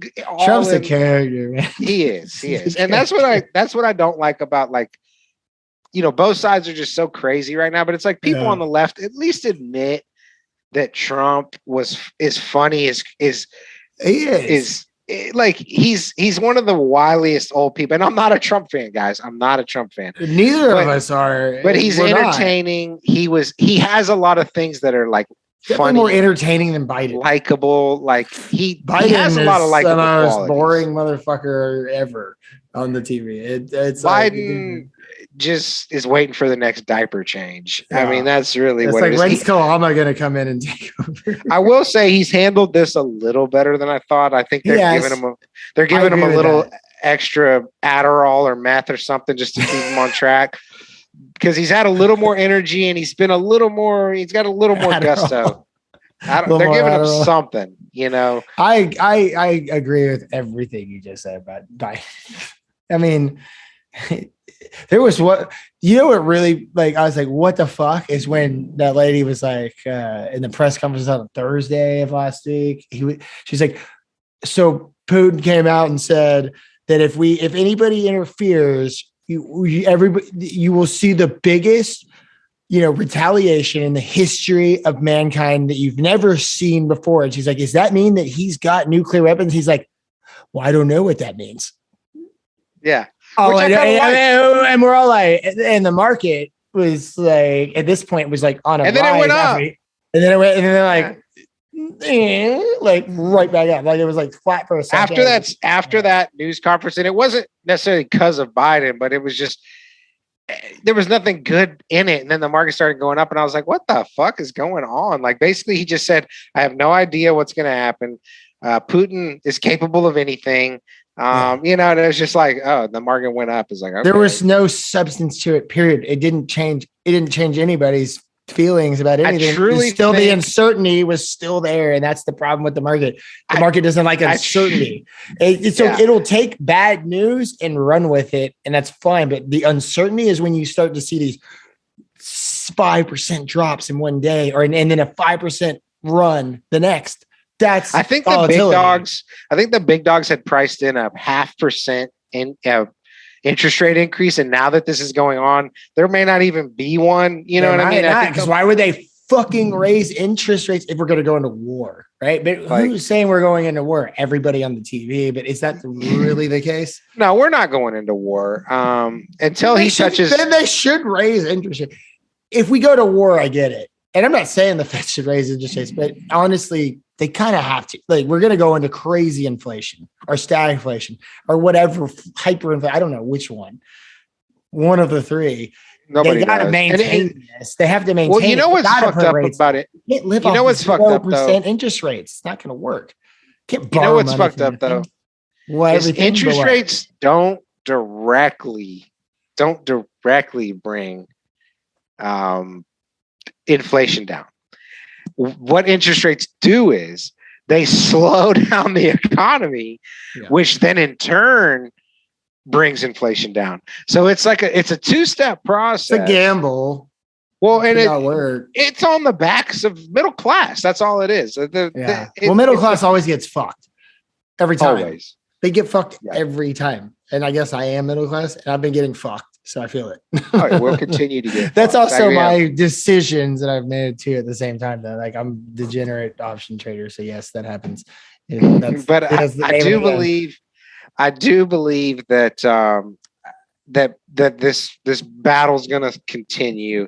If Putin made a deal with Ukraine in the next coming days, I think that this would be one of the absolute worst. This would go down as one of the absolute worst. What's the word I'm looking for? Tactical decisions of all time. I mean, if he just makes a deal that they don't join NATO, that ain't going to get it done, guys. And if it does, then Putin, I mean, he lost his marbles if that's what he does. I mean, it just doesn't even make sense. You know what I mean? Like you can't go back now, in my opinion. You take the country by any means necessary. I mean, I don't want that to happen. I'm just in his shoes with the move he made. You have to take Ukraine or else. You have to. I mean, I get it. You're not getting, like, the news is never going to hype this. They're always going to stick on, especially the American media, right? Like they're going to always bash on Putin or that situation and always be in the favor of the United States, which is, of course, I get it. But at the same time, it's like, well, you can't be that fucking stupid, people. You can't. If you just do a little bit of research, you'll realize that this has been going on for hundreds of years. This is nothing new to them. We are just now like, did any of you motherfuckers even know what Ukraine was until like a week ago? I mean, I bet a lot of people did not. No, they didn't. And I didn't pay attention to it. I mean, I knew it. I didn't either. I'm sort of the victim in that case. But at the end of the day, people just sitting there watching this news. It brings you back to 2 years ago when the news is on constantly Corona this, Corona that. Yeah. And you're just buying everything that they're saying. And look what happened. Yep. Slow the spread, 30 days. Slow the spread. We'll be back in 30 days. The party's going to continue. Which should go down. 2 years later, now we're just exiting that position, sort of. Yeah, which media should go down as the worst handled problem. Horrible in human history. Numbers speak for itself. We got more deaths and cases on this shit, and you know what it is? It's because all the countries that, like China, all these in Russia, these people didn't have the choice. We have the choice. And guess what happens when we can't agree on something? Guess what? We lost 1 million just in the United States due to COVID. 1 million people. 1 million people. I got COVID twice. This is insane. I mean, it blows my mind that what are we, a democracy, a republic? I don't even fucking know what we are anymore, but we have the right to have these choices. And when you have all these fucking idiots who are just so poorly educated and they listen to this garbage on TV, of course you're going to have this type of kickback, and we couldn't put any type of force in place. And yes, people died. A lot of people died from this. I'm sorry, but I just think I hate to say it. A lot of people may not like this, but we shouldn't have really done a goddamn thing. Nothing. Testing. Wow. Things like that was fine. No, testing was, I'm saying that was like the few things we should have done. But the vaccine shit, this vaccine shit's insane. Shutting down was absolutely absurd. Giving like people $1,200. I guess nobody knew what to do. $1,200. No, they did. We got way more than $1,200. I got every stimulus check that you could get. There was $1,200. There was like $600. Then there was like another $1,400. It was like worst thing. That's where most of that money went to. Most of these checks went to the market. Why do you think it's been so propped up? A lot of them did. Yeah. Mine went to the market. It was the Mine worst went to the market. way. That's exactly right. It was the worst way to handle the crisis. Sweden did it. Sweden did it better. Throw money at it. Sweden had the balls to say, "We're just going to chill. Just throw money at it. Let it fix happen. Everything. That'll fix everything." Yeah, and see, and people. I'm sorry, but people, you got fooled. Like shutting down, slow the spread. We didn't slow anything. All we did was prolong. We just prolonged it. Saved a few lives, sure. The numbers aren't lying. Legitimately, we have been absolutely ass raped from this shit. Like we have way more problems than any other country. And when this all started, we're good. We're good. No, we got fucked. We got fucked real bad. And people are like, this isn't real and all this. Yeah, whatever. I got it. Okay. It's real. People, it's fucking real. Okay. It's a real fucking thing. It's not that big of a deal anymore, though. And I've been saying that shit because I got it. I'm not vaccinated. I'm not going to go get it at this point. It's over. So accordingly, supposedly. Well, you had it twice. You've got the antibiotics and shit. Yeah. But here's the one policy I really agreed with Trump on was you can't shut down the fucking economy over this shit. Like you're not doing anything. It's not going to do any. He didn't say that, but I think now you look back and we learned I think this is a history lesson for everybody. You do not do that again. I don't think that will ever happen again. Now that that's happened, if this ever happened again, the rule books are in place. Like that's not ever going to happen. And see, I just don't think they knew how to handle it. And it's not just Trump. I mean, this is the American government here that we're talking about. Yeah. It wasn't just Trump who made the decision. I mean, I understand. It's like, what do you do? Like, you got to stop this thing, this fucking coronavirus. How do you do it when everything has gone absolute shit? You got to stop people from being around each other. But in America, that's impossible. Here's the problem. It's fucking impossible. Imagine this. Remember in the beginning, they were like acting like 10% of people were dying that were getting this shit. Remember that in the very beginning? Yeah. It was like, and we it was like 1 in 10 too. Like, damn, 1 in 10, like motherfucker, like that shit is scary. You know what I mean? 1 in 10, that's some scary shit. It's a scary thing though, because it is real. These coronaviruses, and if you, no, it's real. But here, why don't you say what you were going to say before I totally fucked that up? So here's the problem: say some other disease starts spreading around the globe, and it's coming. This is going to happen, guys. And they tell us 10% of people are dying. Is anybody going to believe that shit? That's the problem when you overuse and abuse your media outlets to do exactly what happened. You start to lose the trust of people. And when that happens, then you're really fucked. Yeah, because if something came out right now that would actually kill 5 to 10% of people like they acted like Corona did, nobody, it's going to take people months to catch on and actually give a shit because they're going to be like, fuck, no, we're not. Yeah, we already dealt with that for 2 years. And they were telling us that. They were telling us that. They literally were like, you get this shit and you are going to die. It's like. And they forgot to leave out, well, you'll die if you have underlying symptoms and you're over 70 and this, that, and the other. Remember those videos in China? Like fools were just dying keeling over in the streets. The media is always going to point the camera at the worst thing they can. And what was the most viewing? I don't know, man. Because China, back in March of 2020, they stopped reporting numbers, right? Yeah. This is where it started, supposedly, right? Fucking nose itching. Yeah. You're talking about the most populous country in the world. And they had like, what, 2,000 deaths? All of a sudden, their numbers just stopped. Yeah. Because they can do that. They don't have the type of government we have where you have to, you have the left and the right. Yeah. It's like China don't want to report it. They don't have to report it. They don't have and to. if anything, I think our numbers are higher than they were. Oh, they're super skewed. Whatever numbers you're looking at, why don't you just go ahead and add 25% on top? Anybody who died, basically 25% on top easily. Anybody who died that they didn't know what corona, you know what I mean? The hospitals were getting paid off of this shit. They were just to call a death from COVID. They were making money. So if you're a lot of these numbers are fucked. Say give me here's a hypothetical. Okay, you're 90 years old. Okay, you're 90, and you get the flu and you died. Did you die of the flu? You're motherfucking 90. You're 90. You died. I don't care what virus. We should be living that long anyway. If you got the flu, you would have died. You got corona, you would have died. You got a fucking cold, you would have died. Think about the and I said this 2 years ago. I was like, before we really knew what was going on, I was like, it's like, this is just another fucking version of the flu.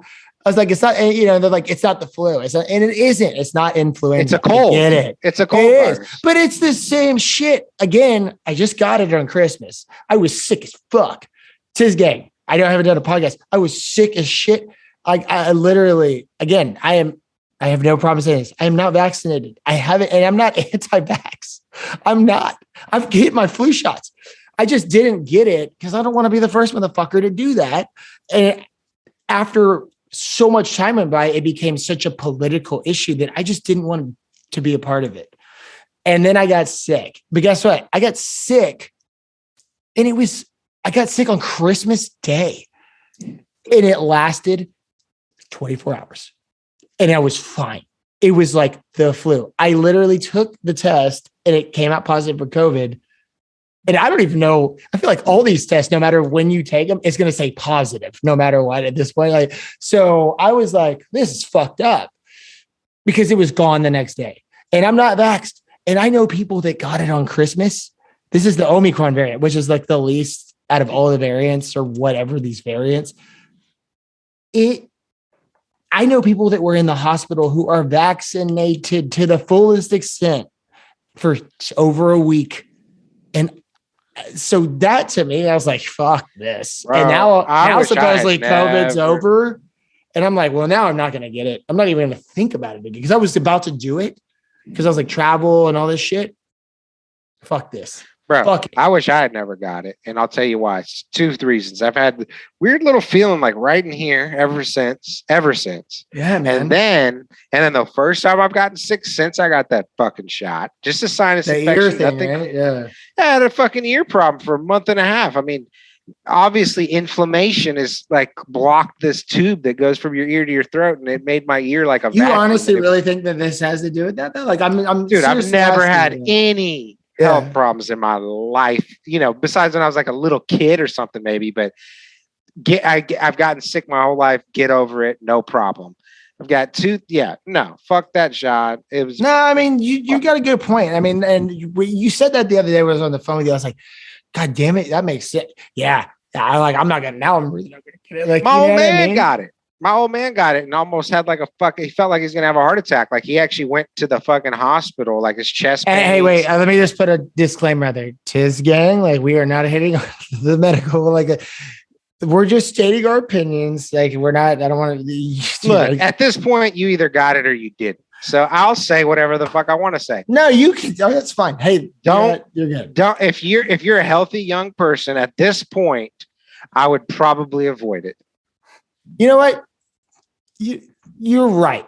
Fuck the American institutions and these fucking vaccines. Let it be fucking known because I'm not vaccinated and I'm going to say that now. And I'm not going to, I'm not going to get it at this point. And you got it. And I remember you were like, fuck this. And then you got it because your mom. I didn't want to get it. The only reason I got it, okay, a year ago or something. And this like is that, how right? bad. This is how bad people were brainwashed. My own mother, who's very intelligent. She knows more about policies and shit. I know your mom. She's the shit. She's very well read. She's usually she loves Master P. Bro. She loves yeah, she does. But we were going to visit Colorado, and she was like, "You have to get vaxxed to come to Colorado." And I was like, "Okay, fine." So I finally broke down and I got the fucking shot. I remember. We did a podcast. We were on a podcast. Yeah. You're like, "I'm not getting," and then I was like, "You're like, I caved." I was like, "It's all good," Like, kept bitching at me, and then I finally got it. And dude, I'm telling you, I just would not advise young people that are healthy at this point. Like I said, when it was full swing and shit, but at this point, man, fuck that shit, dude. I mean, I don't know if it's the herd immunity. I don't know what it is, but after time, like go back to the 1918 Spanish flu. I mean, 2 years after the fact, and like it came and then it got worse and then it came back down. They didn't have vaccines back then. And they didn't have any medical advances like we have now. And they were fine. Yep. They were fine. Yep. Look, it's part of life. I mean, I was sick as fuck. If that would have continued for a week, it would have been absolutely horrible. Like I was sick, but it was intense, but it was like this. Whew, that's cool. Yeah. But if it's like this, gradually, that's dangerous. That could kill, especially underlying health symptoms. So, but I'm a healthy guy, 35. I mean, I shouldn't say it. I'm not going to say it. I was going to say something. I don't even pay for health insurance these days because like, what the fuck am I paying for? What am I paying for health insurance? I don't take prescriptions. I don't have anything. So I'm going to pay $300 a month for what? Most people, you'd be better, especially if you're like 18. I'm not telling you not to get health insurance. Anybody out there. Get health insurance, people. I had health insurance forever. I just recently canceled it. But what I was going to say is, sorry, go ahead. What I was going to say is, if you don't have health insurance, make yourself an account, put $200 a month in it, and watch that shit grow. And then if you ever have a health problem, you'll have some money on deck. And if you don't, you may end up growing a nice retirement account. Here's the deal with health insurance. Either have money or have insurance, but you can't go with, you can't have, you got to have something, because here's the deal with one or the other. Here's the deal with health insurance. And I understand this, but our medical system's so fucked. It's been fucked. Like why do you have to pay like hundreds, tens of thousands of dollars a year to have good health care? That's so fucked.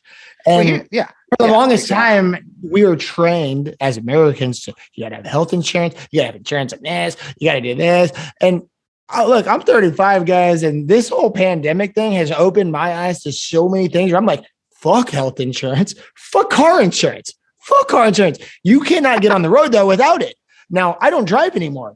I have a truck. I have a truck in the middle of Houston, Texas. Okay. You cannot fucking use public transportation in this city. Guess what? I decided to move inside the city. I can walk to my office. It's like being in New York. I cut my goddamn car insurance off because I don't fucking drive anymore. I'm not going to pay it. I don't drive. And you know what? This is not good, but I do drive sometimes, and I'm taking a risk when I do that. Because if somebody hits me, I'm fucked. Yeah. Yeah. So when I do drive, I do choose, I do whatever I can to have someone else drive, or I'm going to drive on the side streets or whatever. I am not condoning that. Don't follow my actions, but I'm just so anti-government that at this point that I'm like, well, fuck paying all these bills that have just been draining my bank account for years. Yeah. And for what? I've never used any of these services. I've never used my health insurance. I don't have, so I'm like, fuck that. And then the goddamn car insurance and shit. Like, I've had some accidents, and yes, I get that. That I could have kept. But at the end of the day, it's like, I don't need to drive. I don't go anywhere besides to my job, man. Like everything I do is off of a computer these days. Yeah. Literally in my own condo, I can make more money and be more successful, and I never have to walk out my door. with technology the way it is. Guys, Yeah. think about this for a second. I do commercial real estate and I deal with some of the most insane CEOs and stuff, but guess what? I don't have to fucking leave my fucking house. I could put a fucking shirt on, do a Zoom meeting and some pajamas and literally share my screen and just educate. That's all you got to do. Yeah. COVID exposed so much shit for us. The office market's totally fucked because of it. Nobody's going home, but no one's going back to the office. I don't give a fuck. I say this shit and they don't like when I say this. They don't.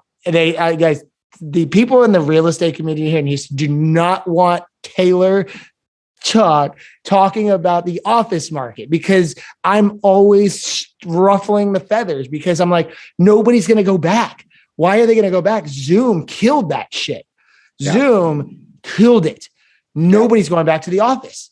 No. People are just as productive at home now. So these insane lease rates on the office market, nobody's going to go back and pay it. You're not going to see Shell Oil go back and rent a whole building in downtown Houston ever again. It's never going to happen. I don't care what anybody in the real estate market says. You are blind. You're blind if you think that these companies are fully going back to the office. Let me, maybe this is for another show, but that just ties right into the CMBS debt problem that we have. Yeah. Does MBS ring a bell to anybody? Mortgage-backed securities, 2008? Let me think about that. Put a C in front of that. CMBS, commercial mortgage-backed securities. You have a shitstorm on your hand, people. I'm going to tell you right now, when they start to default because they can't pay their rent, they can't pay their bill, the landlords cannot pay their loans because they have no fucking tenants in their office buildings, and they start to default. Talk about a domino effect. Look at Evergrande in China. Look what the fuck happened there. That's like one piece of the puzzle. If they go down, everything goes down with it. It's which we really don't even know what they did with Evergrande. Like it kind of just got China. Up. China doesn't have to share her. That's the thing. It's China. But here in the United States, in 2008, AIG almost went under. If AIG went, that is so real. If you really think if AIG goes under, so does everything because they insure everything. Yeah, they should have to buy insurance. And you would think after 2008 that they would have to buy insurance. Yeah, they need to have someone on top of them, right? But they're going to do the same thing. It's all corrupt. But if you think about it, really, from a real standpoint, back in 2008, AIG should have been done. They should have been bailed out and closed the fuck down and regulated. Guess what? They still have one of the tallest buildings in Houston on Allen Parkway. It's not even in downtown. Yeah. It's a fucking giant building, not in downtown. So why are they still doing it? Like, how are they still around? How are they still making their own decisions after that? This is all fucked, people. This is all fucked. And I'm telling you, and no one's going to tell any people about this. And look it up. Look up CMBS, TREPP reports. And you can literally look and see, for the most part, on some of these delinquencies and payments on these office assets and retail assets. Now, retail, I think, will have a strong comeback because it's more of a short-term down and up thing. But office, no one's going to go back, man. Why? With technology? Yeah, retail is more cyclical. This was literally a shift. Was truly a shift. These REITs are so exposed and they know it and they're doing everything. Why do you think they're piling into the industrial market right now as a hedge? They're piling into it as a hedge because they know. Yeah. They know it. And like, I'm like sitting here saying this shit. People are like, stop talking. You're scaring people. You're scared. Fuck you. Fuck all of y'all. I don't care. Like, I don't care anymore. Like, fuck all of y'all. Like, why are y'all going to hide a serious problem that could potentially take down our fucking economy? I'm not cool with that. Yep. Yeah. It's that serious. And I'm very passionate about it because I see this with my own eyes and I have the access to the data. Nobody's talking about this, Tuwo. Yeah. Well, it's like what started this was government institutions like you're talking about, like the FDA. Okay, they say the vaccine's safe, whatever. Yeah, you know what else? They let them put Red 40 in all of our food. They let them put all this shit in our. No other countries do that. Why are you going to trust them on this shit? You know what I mean? Like, and I feel like can make them a pretty penny. I truly feel like a buffoon for taking that damn shot. I really do. Because I knew in my gut. Don't beat my yourself up too bad. At least you didn't get the second and third shots, you know? My gut told me not to do it. I remember when you told me, I was like, you got it? And I did that. I did. Because you were so anti. Just because of family pressure, dude. And I can't, and I shouldn't have done it. But you know, I did it, and you know, it's done. You can't beat yourself up too much because what are you going to do? I hate when I go against my gut, and then my gut told me not to do that, and I. And bro, when you did it, I was like, man, too woke did it. Like, man, maybe I gotta go do it. I was not being very woke, now, dude. And my stubbornness, in my opinion, like, you know, I stuck to it. I didn't move. I didn't budge. I have no doubt that, and I'm not saying I will, but I have no doubt that there will be millions of people that have health problems in the future. In like 10 years or something. Yeah. Like, 5. Like we were saying, like 10 years from now, you might be watching. They'll hide it. They'll hide it for a very long time. They always do. Yeah. I've read some things. I've read some things that said heart attacks. There's a lot of attention on this, though. I've read some things that say heart attacks on younger folks are way higher than they've ever been. And what's the one fucking common denominator? Is the fucking shot. And that's the crazy. And one of the main side effects was people having chest inflammation. It's the fucking shot. And you don't even know what's in it. Y'all are just lining up and getting this shot in your arm. Like they developed it so fast. That's what, you know what's funny? I literally, when I went to the fucking Target to get the fucking Pfizer shot, when I saw it, when the lady finally pulled it out and came over to me, I almost fucking told her, you know what? Never fucking mind. It was like radioactive green. And I was like, what? Really? I was it was like, green? It was fucking the shot was green? It looked like they were like some Simpsons shit. And I was just like, have they done an episode on the vaccine? I don't know. But I was just like, yeah. But anyways. Well, yeah, but look, here's the deal. So you kind of fell a victim of what most Americans have. They were pressured by work, their job, the government. Exactly. Now, I'm in a position these days where who's going to pressure me to do anything? Well, me too, man. Yeah, I know. But like, you know, you were going to see your family and I get it. But my family they don't like Tiz right now. And they haven't liked Tiz for years. For the most part, my dad at least, and like that side of it, like they don't like Tiz, and that's fine. I don't care. Yeah. Life is good without you in my life, people. Yeah. Okay? So I don't have any pressure to get it. My mom is vaccinated, and my stepfather, he's the most pro-Trump motherfucker. When he got it because of his job, and he didn't, and just recently he did because he had to. He couldn't go back to work without it. Yeah. He got it right before Christmas. Which fuck you companies. Fuck these companies that are doing this bullshit, dude. Like, fuck you and the horse you rode in on. If everybody at the office is vaccinated, what the fuck does it matter if one or two guys... That's the whole point. If you're... the crazy thing is... And I'm like, every time this conversation comes up, I just hold my tongue. They're like, are you vaccinated? And I'm like, it's none of your business. I try to say that as casually as possible. I was like, does it make a difference if I am or not?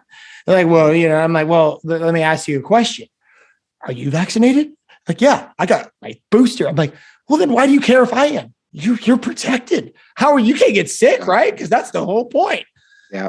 And I'm like, my mom's been talking about the booster. Who gives a my shit? Mom's been telling me if you're vaccinated, then you shouldn't give a fuck if anybody else is. Yeah, exactly. Protected. Supposedly protected. That's what you took it for. So don't ask me or anybody if they are vaccinated because you took the shot. Not pointing at you, Toowoketogobroke. I get it. I'm just saying. But anybody who has the nerve to ask anybody, are you vaccinated? What does it matter? Are you? If you are, what the fuck do you care? You're protected according to the American fucking government. You put that shot in your arm, so fuck off. Like, no, I'm not going to answer that question. You have to guess. If you don't want to do it now, if it's a client, you know, I might. I'll tell you how you answer it if you're a client, which I'm sure you already know this. You just say, actually, I just took my antibodies test and it's off the charts. That's what I say. I don't lie to him. I'm like, look, no, I'm not. And I can't get vaccinated right now because I just got Omicron. But at the same time, I'm good. Like, Yeah, and exactly. you can believe that or not, and whatever. But I'm honest. I'm honest because I'm not gonna fucking sit there and bullshit. Like, no, I'm not gonna say I'm vaccinated to a client when I'm not. I'm gonna be honest about it. No, but yeah, I agree.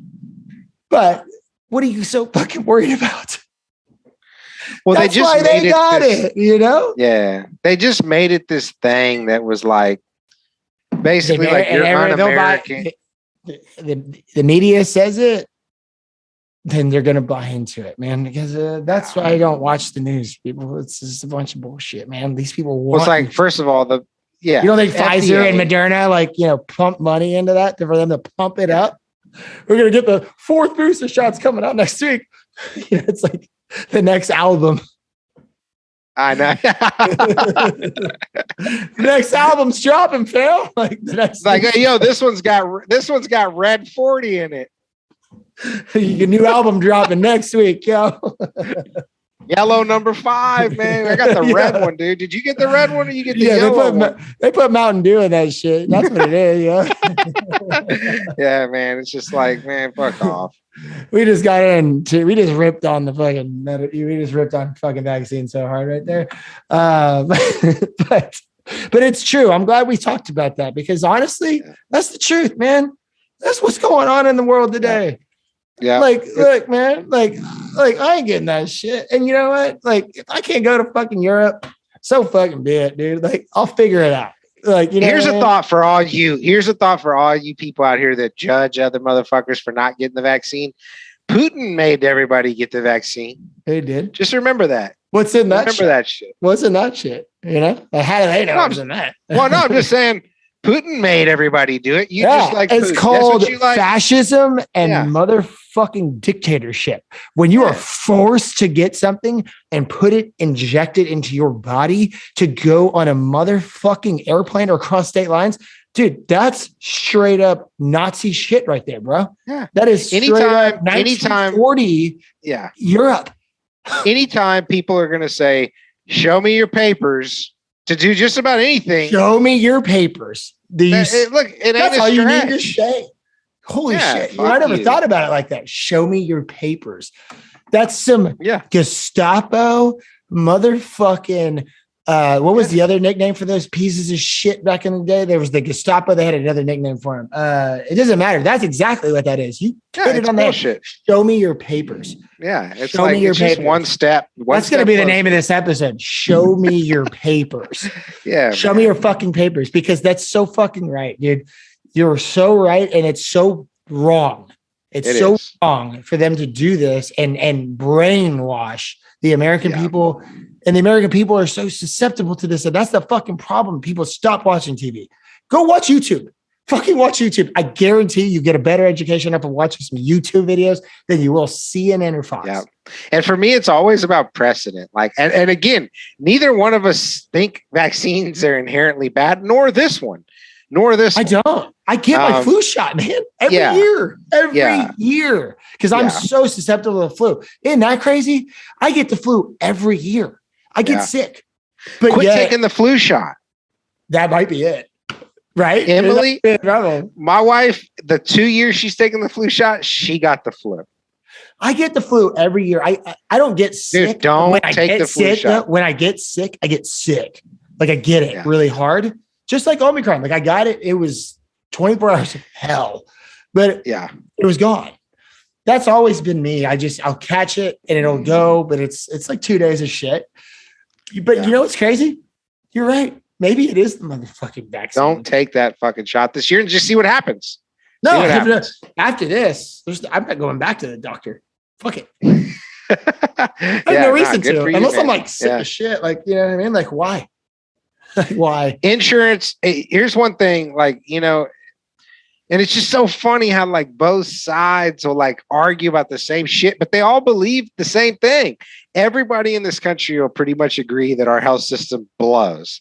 I mean, everybody. Horrible. But there's no other country. I think every country, well, not every country, but every first world country, like look at France, man. They don't make their people pay for fucking health insurance. You get hurt, even if they pay. Go to Tahiti and fall off a motorcycle, right? You're just on vacation. That's a French territory. Guess what? The French laws apply. They don't have health insurance. You don't need it.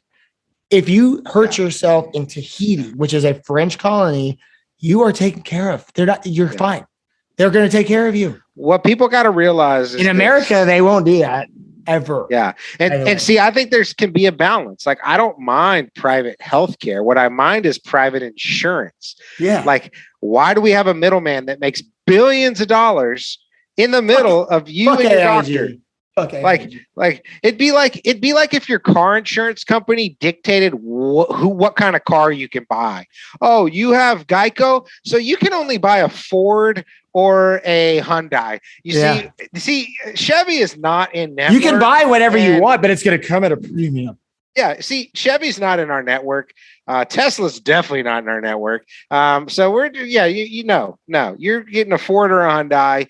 And if you want it worked on, ooh, shit. Yeah. You know what? I'll work out the prices with Ford, and then I'll get back to tack on 200%. And see, you're going to pay the bill up front. Like, fixing your car might be $2,000. And then we'll get back to you with like a little refund when we figure out what the real price is between me and Ford. But you won't be privy to that price. But you just got to take my word for it. Yeah, take my word your bill's paid. You know what I mean? Like, you don't know me, but I'm looking out for your best interest. Yeah, and then meanwhile, the same country that develops most of the drugs, we pay the most out of any other country in the world for the same drug. Honestly, we pay the most. I think America probably shells out more money to all this bullshit. Yeah, these days. Yep. And Joe Biden, fuck Joe Biden. He is the reason. Don't get me wrong. Obamacare was not perfect when it first was drafted. It actually was pretty dope, but then to get it passed, they had to I was like on something that was associated with it. Well, I'm talking about before it was even a law. It was actually the first draft. It was way too complicated, but it had a lot of good things in it. Okay. And then they had to make a lot of concessions so that a few of the Republicans would vote for it. And then Joe Biden's little bitch ass, who's Mr. Big Insurance. The insurance company has their fucking whole fist up their ass and they just talk with his mouth. He's like a ventriloquist act. You know what I mean? Like, but anyways, fuck insurance companies. He's all about big insurance companies. So all these people that are like, Joe Biden's a fucking communist. You're an idiot. You're an idiot. He's a big business douchebag like the rest of them. He's basically Ronald Reagan with a different immigration policy. Just older. You're right. You're right. He is conservative light. He is basically an 80s Republican. That's who Joe Biden is, guys. And he's also all this other shit. He doesn't believe. You think he agrees with AOC on social issues? Does he know who AOC is? Do you think he gives a fuck about black people?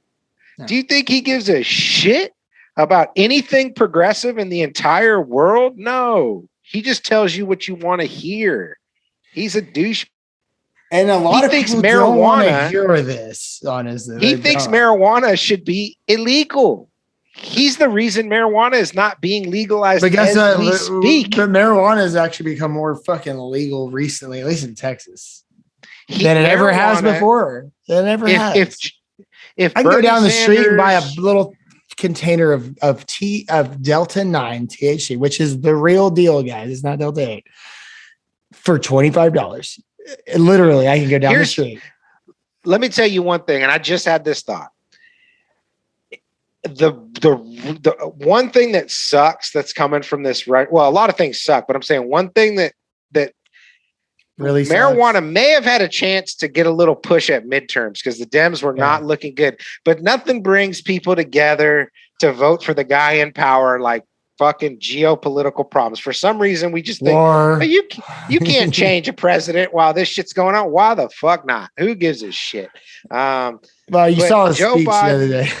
Is a piece of shit. And any other Democratic nominee that was up there that would have won, marijuana would be on the agenda as we speak. but not Joe Biden. At this point, like weed, people, marijuana should be the least of anybody's fucking thoughts or problems. Like for the love of whatever the fuck. But like, what really? Like, I don't know. I mean, Bro, you know what? Did you know that marijuana is higher on the schedule list than fentanyl? No, wait. How's that even possible? Fentanyl is a Schedule 2. I know. But marijuana is Schedule 1. Well, most drugs are Schedule 1. I think no, a lot of pharmaceutical. No, Schedule 1 means no medicinal benefit. Is that what it? Okay, is that the definition of it or whatever? Yeah, I believe so. I'm actually curious. Schedule 1 versus Schedule 2. Little fact for you guys, real quick. Controlled drugs, Texas State Board of Pharmacy. Schedule 1, drugs with a high abuse risk. These drugs have no safe, accepted medical use in the United States. Some examples are heroin, marijuana, LSD, PSP, and crack. Schedule 2, drugs with a high abuse rate risk, but also have safe and accepted medical use in the United States. So what they're tricking you with is heroin's not on there, but guess what is? Well, heroin was number 1. No, I know, but I'm saying, but OxyContin, fentanyl, all the those are opioids. They're Schedule 2. They're not a pharmaceutical company. Yeah, because a pharmaceutical company made it. That's why it's. There's no such thing as marijuana and marijuana oids. There's just THC. So it's just one category. So you're taking a synthetic version of an opiate, which is one of the most dangerous substances in high amounts or whatever. When it's natural, poppy, if you don't overdo it, it's probably just as bad for your health as marijuana is, but yet you're shooting it, and all of a sudden here comes the pharmacies, like Purdue pharmacies, like you smoke a gram of straight opium. Yeah, you have a 50% just straight opium from a flower. You have 50%. And I've smoked opium. I smoked opium when I was like a teenager. But you have about a 50. You have about a 50% chance of dying. Okay, you can smoke 100 grams of weed. Is it 50%? If you smoked a gram to the head, you got that's insane. That's a lot. That'll kill you, but my point is that you can't even put marijuana in the same sentence with that shit. No, I know. You know what I mean? I know. You're right. Yeah. The crazy thing but it's just funny how heroin, opium Schedule 1. Why? Because no doctor can prescribe it for you. That is the difference, people. Okay. I was kind of wondering, but you're right. And so these Schedule 3, 4, and 5s, drugs I don't even know what abuse risks less than Schedule 2. These drugs have a maybe like Sudafed, like shit like that. So here's what falls within a Schedule 3, 4, and 5. They have these listed out. So let me read it. These drugs also have safe and accepted medical uses in the United States. Schedule 3, 4, and 5 drugs include those containing smaller amounts of certain analgesic, analgesics. Like, so that's like pain reducers. Okay. Some examples are acetaminophen. That's Tylenol, people, with codeine. So Tylenol 3s. That's exactly what it says in parentheses. Paregoric, diazepam, Valium, alprazolam, Xanax, propazine. Which, by the way, Xanax probably has the highest addiction rate of probably almost any drug out there besides maybe Xanax is one of the worst and most addictive things when you take it once, at least. It's one of the only drugs that will kill you on the company. It's like alcohol. The withdrawal of Xanax. The legal version of it. Yes. Now you have to the crazy thing is now it's it's already bad enough. And now people are getting it off the street and potentially it's cut with fentanyl. You mix fucking fentanyl with alprazolam, a fucking benzo, it'll kill you. And if it doesn't kill you on that combo, guess what will kill you? The fucking withdrawal. The withdrawal will kill you. It's like alcohol. It is a pill version of alcohol. You take enough of it and you do not wean yourself off, you will seizure and you will die.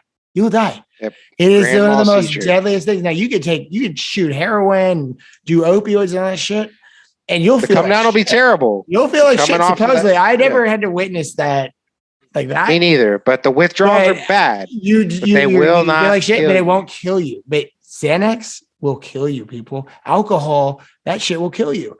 And if you're doing both, and I've done it, been there, done it a lot. I've done a lot of Plenty both of them times. Yeah. in together. And I don't know how I haven't died from that, because there's been times where I was taking a lot and I stopped.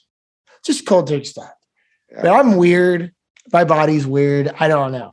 Well, but you weren't. I mean, and maybe I don't know. No, I got real bad with that. But you weren't taking like 10 of them Oh yeah, I was daily. yeah, it got to that point.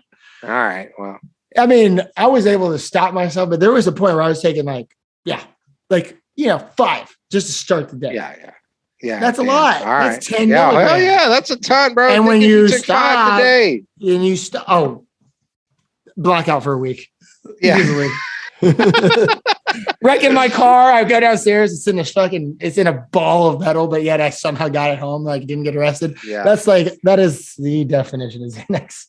It's so every time I've ever fucked my shit up, it's all been because of Xanax and alcohol. Every fucking thing I've done in my life that is nobody can fuck Tiz up more than Tiz can fuck himself up. I'm not scared of anybody. There is nobody on the planet. Putin couldn't fuck me up more than I fucked myself up. You know what I mean? Yeah. You can't scare me. I'm my own worst. I am my own enemy. Like I put myself through more shit. People, I'm just telling y'all this. Like, I don't know how we ended up on this topic, but we might as well just say it. That combination, Xanax alone took a lot of my life for me. People, don't go on the streets and buy that shit now. I was buying it 10 years ago. Yeah, it And was I safe fucked my back shit then. up. Yeah. And now To buy. most of tape. the time you're buying shit that's pressed. You don't know what's in it. No. You don't have to taste it. You're just swallowing it. But it's scary shit, man. Like it's fucked up. I mean, If you're people buying street drugs, assume it's cut with look, it. and Assume it. I'm telling you this from somebody who's had serious problems with this. People do not. It's not worth it. It's not worth it. And if you're already deep in it, like fuck, man, like do whatever you can. Like reach out. Fucking reach out, man. Like these days, it'll kill you very quickly. So fast. You have no chance. Yep. The odds are so against you now. They were against me.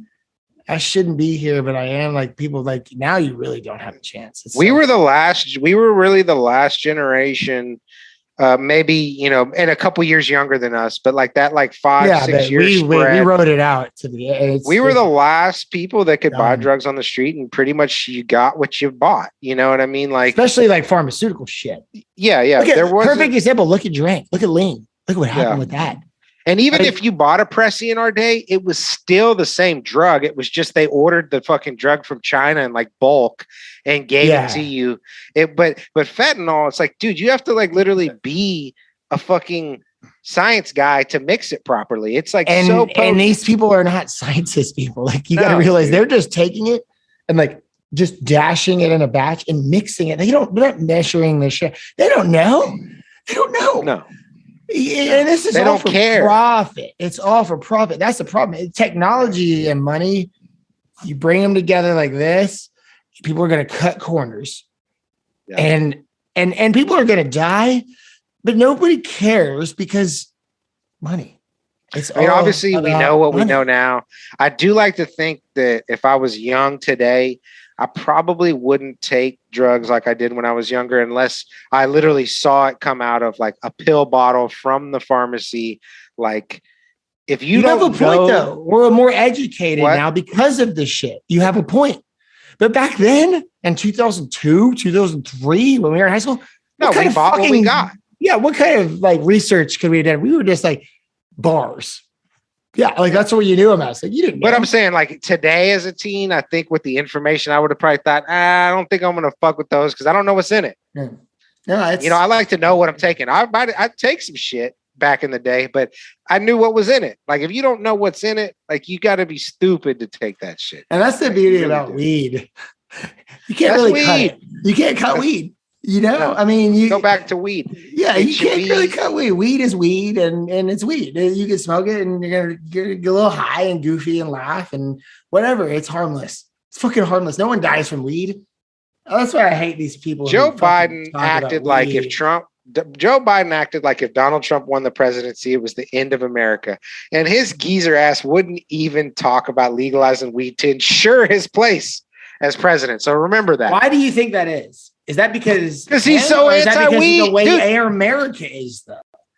It's The way they've because been he's a brainwashed. closed-minded The old people with asshole. the money, but the people with the money, I feel like they don't even these mother like for instance, some fucking hot shot Republican, Democrat, it doesn't matter, politician from Virginia, right?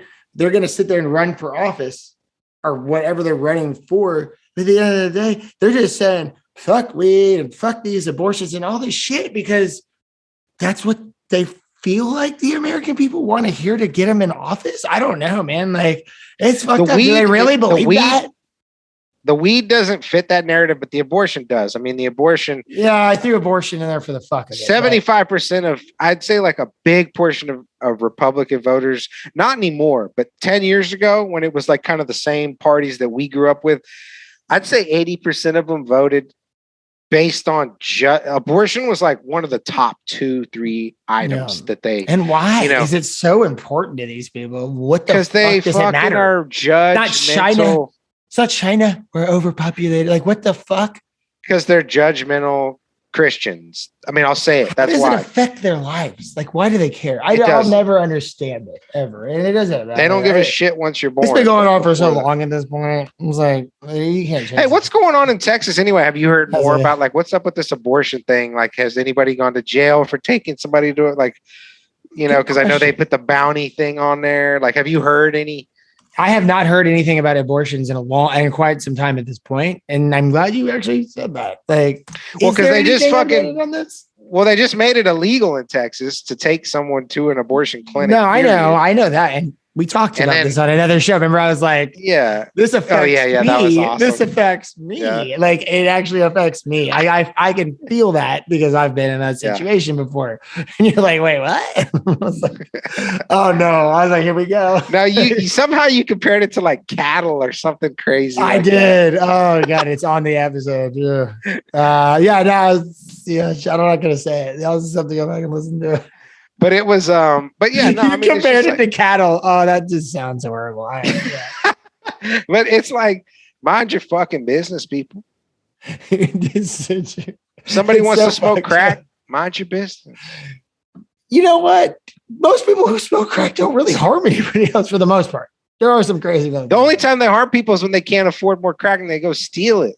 steal, or they're like they get cornered and they go crazy or some shit like that. But If I ran for president, man, if you got a crack problem, I'm going to give you crack. As of September 1st, 2021, the state of Texas has enacted a new abortion restriction known as Senate Bill 8, SB 8. The law limits our ability to provide abortion care. This is coming from Planned Parenthood. They wrote this. So the ability to provide abortion care in Texas beyond about 6 weeks of pregnancy, and sometimes even earlier. We are fighting this law in court, and we will stay here for you. I mean, that was just but that was in September. That was when we talked 6 about this weeks. about that Like, yeah, before. that's 6 weeks, man. And then they made it like a bounty where if I turned, say you took your girl to an abortion clinic across the state lines, if I turned you in and they found out, I'd like get money and you'd go to jail. The crazy thing is when I had to deal with this kind of shit, I have whatever, guys, I don't care. But you pull up the Planned Parenthood and there's like protesters there. What the fuck are they protesting? Nobody's listening. What do they do? Nothing. I mean, they it's stay like, there all day and they stand do you have a outside the job? building. Bro, I was like, what is going on? I didn't know. This is all new to me. They're standing outside all day, just yelling and screaming. With the and pictures these of poor, fetuses these and poor shit, it's like- chicks. Yeah, it's fucked up. Right? Talk about a fuck me moment. because I was already dealing with a fuck me moment. And then I pull up this shit. I'm like, oh my God. Like they escort you to the building, but they ain't come out like their team because these protesters will scare these chicks out. That's their goal. And like, well, they're scary people. Look in their eyes. They fucking got crazy eyes. And normally I'd have got out of the car and been like, I would have unleashed because I don't have a filter, but I had to like keep myself composed because keep it calm. Yeah, I didn't even look at him. I just walked inside. And that was like 20. I wasn't even 30 yet. So yeah. I nobody warned me about that. I didn't know. I was like, whoa. And then this happened. And I was like, yeah. So no wonder I made that comment about the cattle. To this guy, just go watch the fucking episode. It was like 4 episodes ago. Larry was on the show. You know what? I'd like to talk about NPCs one time. NPCs? So if you play video games, NPCs are non-playable characters. Okay. So they're people that, they just help the storyline, or they, like when you're playing GTA, right? And there's like the hookers wandering down the street, staggering. That's an NPC. Hey, baby, do you need some company? Yeah, or just the random people. Or just the random people walking down the street, right? Those are NPCs. Okay. And what does that stand for? So non-player character. I'm looking it up. Okay, non-player characters. So like the reason I bring this up is because you just mentioned those people outside the abortion clinic. Those are like, strike me as NPCs. Are they real? Is this a simulation? Like, who in their right mind is just sitting out there like a full-time job, waving a sign around against abortion? It's the church.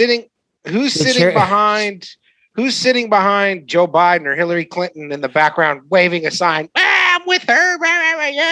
NPCs. These people are not real. They have no thoughts of their own. They're just drones. News says good. News says this bad. They don't know anything. They're NPCs. They have no. They're just following the program. The characteristics of an NPC. In appearance, the NPC character is gray in color, simple in design, with an expressionless face, a triangular nose, a blank stare. The shape of the NPC face resembles that of a Wojak. The fuck does that mean? I don't know what that is. It is drawn crudely. I don't even need to say anything else. I think that summed it up. Yeah, but that's what I've been thinking about lately as I see these people. It's just like, are they real? I mean, who are these people? Who raised these people? I don't know. The world is out of control right now, man. Like, it is. There's so much fucked up shit going on. It's all being exposed now on the TikTok podcast, people. Fuck these NPC motherfuckers, man. The most ironic is the guy who hates abortion so much that he kills people. He blows up the clinic or shoots the doctor. It's like, wait a second. So abortion's bad because you're killing somebody. So you went and killed somebody? Yeah. Killing someone who's not actually here yet, in my sounds opinion. Like I mean, that just sounds crazy. Like if they don't know that they're here yet, like they don't know of their existence, then how the fuck is it murder? They're not. Oh, here we go. Like, I mean, I'm not even here to talk. It's just, who are you people? I just don't have a filter self as it. Send us an email. We'd like to hear from any of you assholes. It's just like TizTalk, TIZZTALK@gmail.com. I'll fucking any pro Russians, any like hardcore pro. I'd love to hear send us an email. We're going to get my boy on this show because after we just spoke about it and all that, if he wants to, totally look, if I was a stubborn motherfucker, I wouldn't even mention it, but I'm admitting that like when he sent me the message, it kind of fucked with me because I respect this dude and, I didn't think twice and, that's his home country. Yeah. So I don't know. And I don't want people getting it twisted. Like just because we're talking about why Putin may have done what he did, or that they actually We may don't have know. some. I mean, we're some speculating. legitimate. They have some legitimate beefs.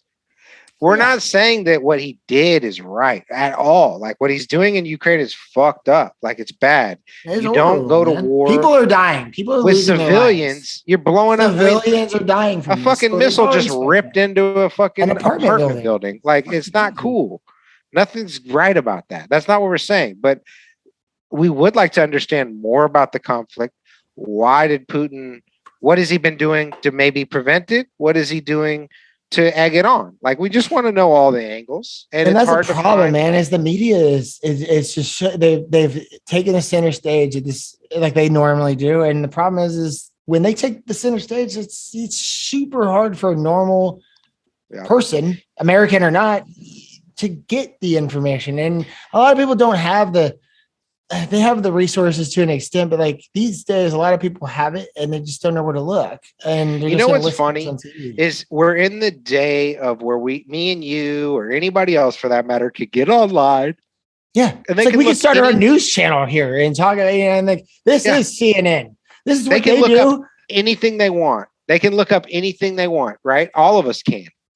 And yet, in a weird way, there's like less sources today than there were 20 years ago in a weird way. It's like what all do you the mean by shit that? you exactly. Like what I mean by that is okay. Like my phone, it'll alert me, right? Oh, Vladimir Putin just invaded Ukraine, right?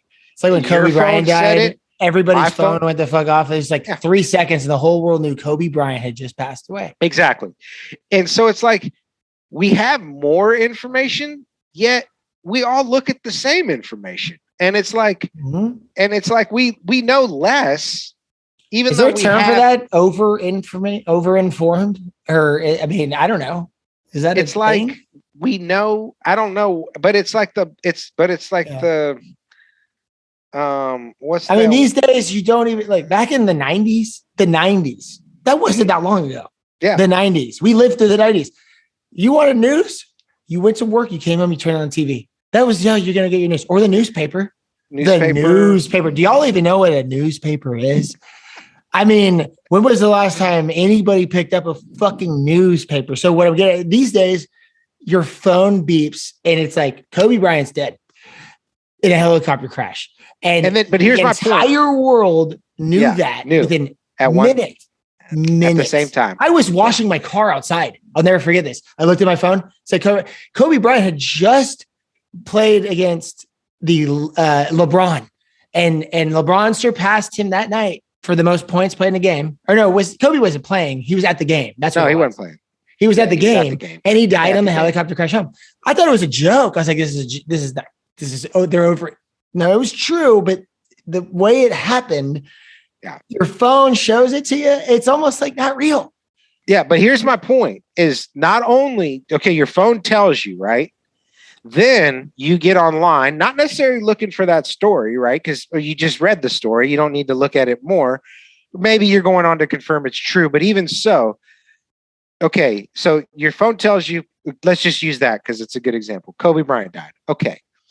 Now I'm getting on my phone. That's a great example because I'll never forget that. Now I go on my phone and just say I'm going to search something, right?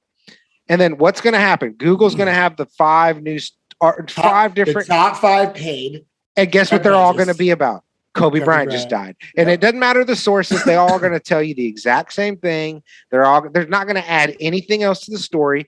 But no matter where you look, that's the news that you're going to get. So it's like we have more sources, but they talk about less shit.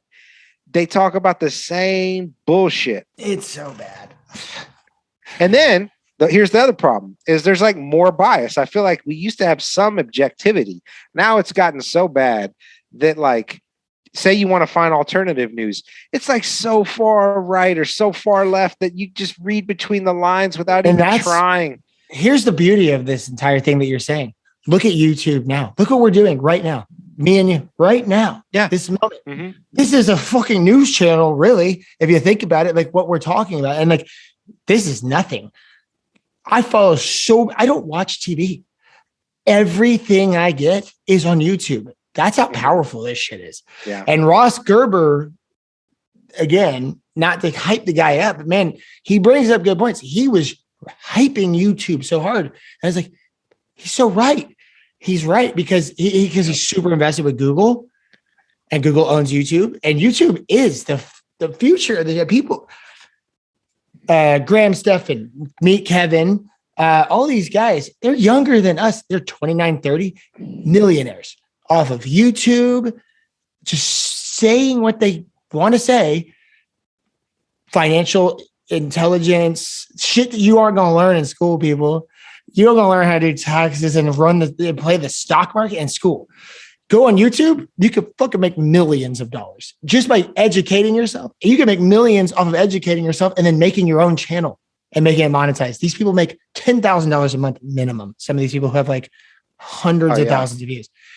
And so that's why I'm so intrigued by this shit. I'm trying to ramp my shit up right now. It's his game. Smash the subscribe button.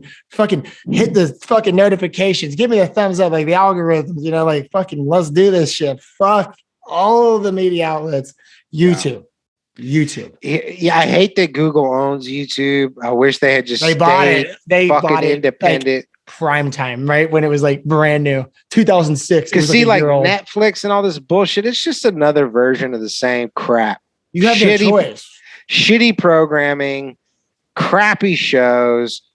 They're spending more and more on the shows, but it doesn't matter. It's still shit. You know what I mean? It like has to get approved. Squid Games. That's dog shit, dude. That's dog shit. Dude, here's a perfect example of how dog shit it is. Some motherfuckers got the smart idea to go start a crypto coin called Squid Coin within days of Squid Games coming out. And guess what people did? They piled into it. They piled into this shit. I'm talking billions of dollars across the board. And guess what happened? Nobody knew who owned this coin. There was no regulation. They rug pulled these motherfuckers. I mean, they ran the market cap up. This is in September. People, this is 6 months ago. Not even. How can you be dumb? That dumb? Why would you buy something called Squid Coin? Especially but by the same token, dude, if you bought fucking Shiba, you know what I mean? It's like, it's just retardation pay sometimes too. Like, it's just crazy. It's like, I mean, but back to the Shiba. Yeah, back to the not enough. Shiba, back to the media though, man. It's like, guys, I mean, there's gotta be. You're losing your breath there for a second. That's how fucking frustrating this. There's gotta be, and YouTube is probably the closest thing we have to what the internet should be. The beauty about YouTube, it is still censored, but when you find something that you like and you actually are like, well, and you can follow these people outside of YouTube.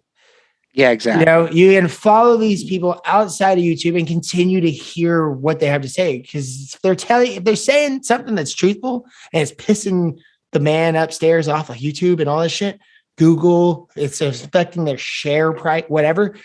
There's a reason for that. They're going to stop that shit immediately and they're going to boot you. And there's a reason why when you post something on Instagram and it's not content worthy in their eyes, it gets blocked because it goes against their guidelines. It probably hurts their fucking pockets. Yeah. But what happened? Yeah. I hate that shit, dude. Freedom of speech. And I get it. These are private companies. You don't have freedom of speech. You don't have a choice. But when they become the go-to end-all be-all, then freedom of speech needs to kick back in. I mean, how can you sit there? I mean, for a while there, and I hate to keep going back to the same thing, but I think people need to hear this shit. If you had even reservations about the vaccine, if you posted that shit on almost anything, I don't care. Oh, you can't post anything about a vaccine or COVID related without you couldn't even putting that say COVID in a post. Yeah. If your post didn't say go get the vaccine. Yeah. How many fucking kickbacks did you get from pro-vaccine shit post? I don't know. That's a question. Almost every post I tried to boost. And they weren't even anti-vax. They weren't anti-vax. They really weren't. Because I'm not anti-vax. But every post I made, I don't care what it said, even if it just had a hashtag of COVID, they're like, no. Their algorithms pick it up.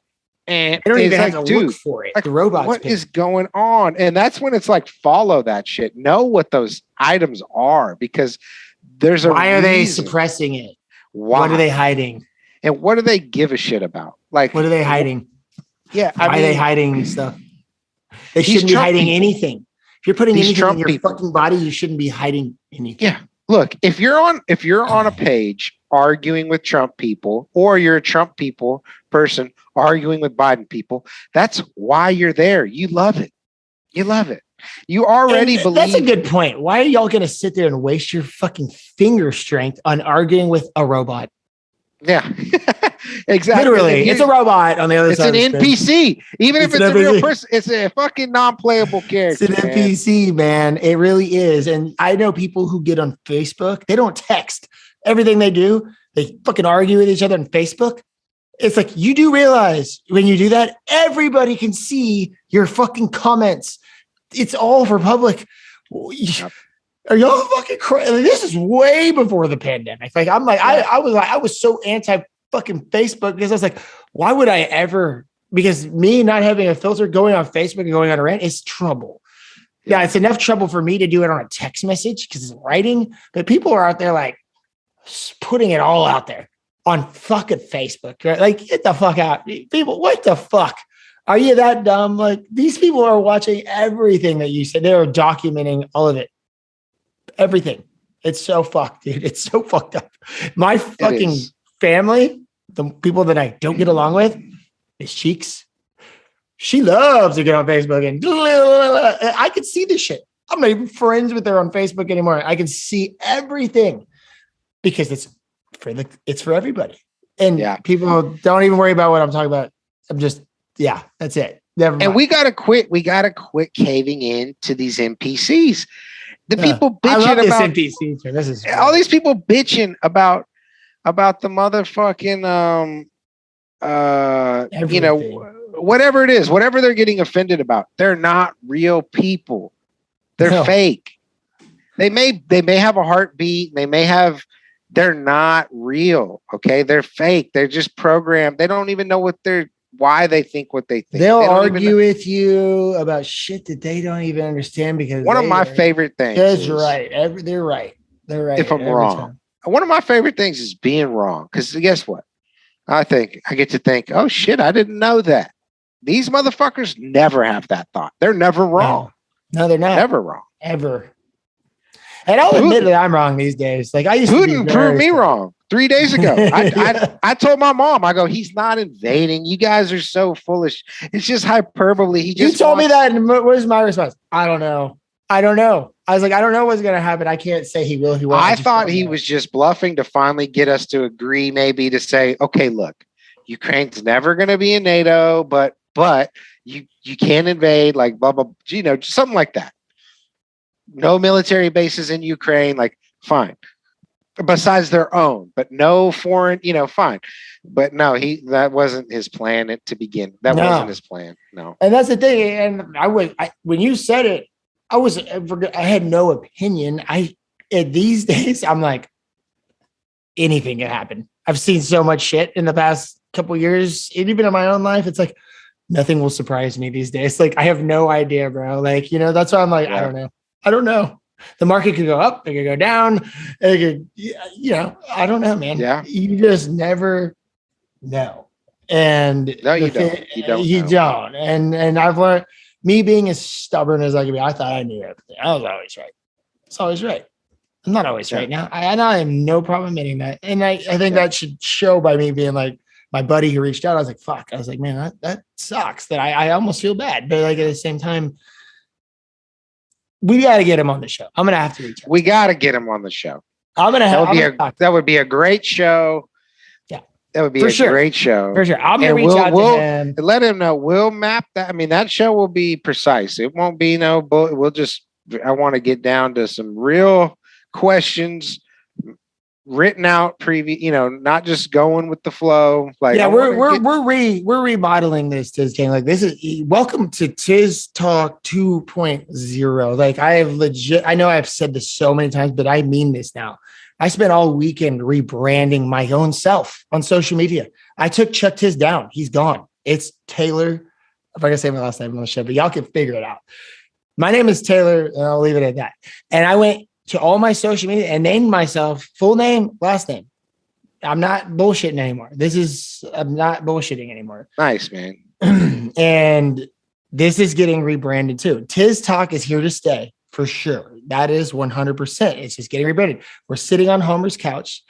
That logo is gone. This is a 2022. We're starting fresh, baby. It's all good.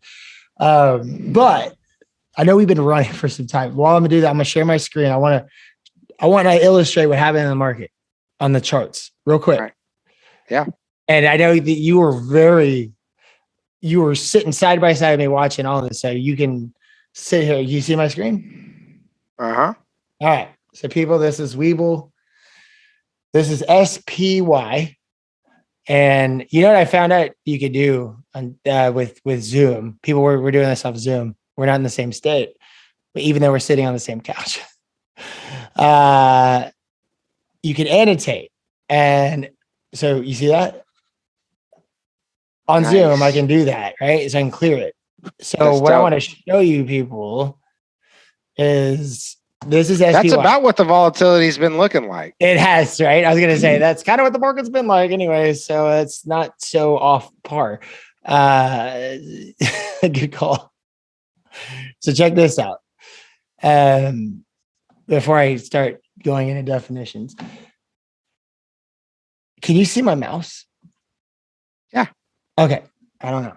All right. This is SPY, which is the ETF that stands for Exchange Traded Fund, and it tracks the S&P 500. So what we're looking at is a daily chart. When I say daily, each candle you see here represents a day. And if it's red, that means it closed the day negative from where it opened the day prior. So I'm going to zoom back out. These two lines that go up with it, the purple, that's the 100-day moving average. Basically, you're taking the previous 100 days and averaging them out. And in a sense, whatever the movement is on that, it becomes a baseline. And it's going to follow it up in a form or fashion. And then the one below it is the 200-day moving average. Same thing. If you do notice one trend here, the SPY typically stays above the 100-day at all times and the 200-day at all times. And it'll come down, it'll test the 100, right? Almost close enough, right? But it'll test it and it'll bounce off. Go up, come down, test it, bounce off, right? You have the instances where it'll break a little slightly below. It'll come back up, come back, almost test it perfectly. And I'll tell you what these lines are in a second, but here's where things get a little crazy. When you got to realize, and a lot of people don't, a lot of these trading trends, they're algorithmic trading. And these are robots that are programmed through algorithms to where when a daily chart comes down to a 100-day moving average, they are programmed to start buying it back. It's like, I won't let it go under. And these are institutions. So they have a lot of money. There are instances where that is not enough.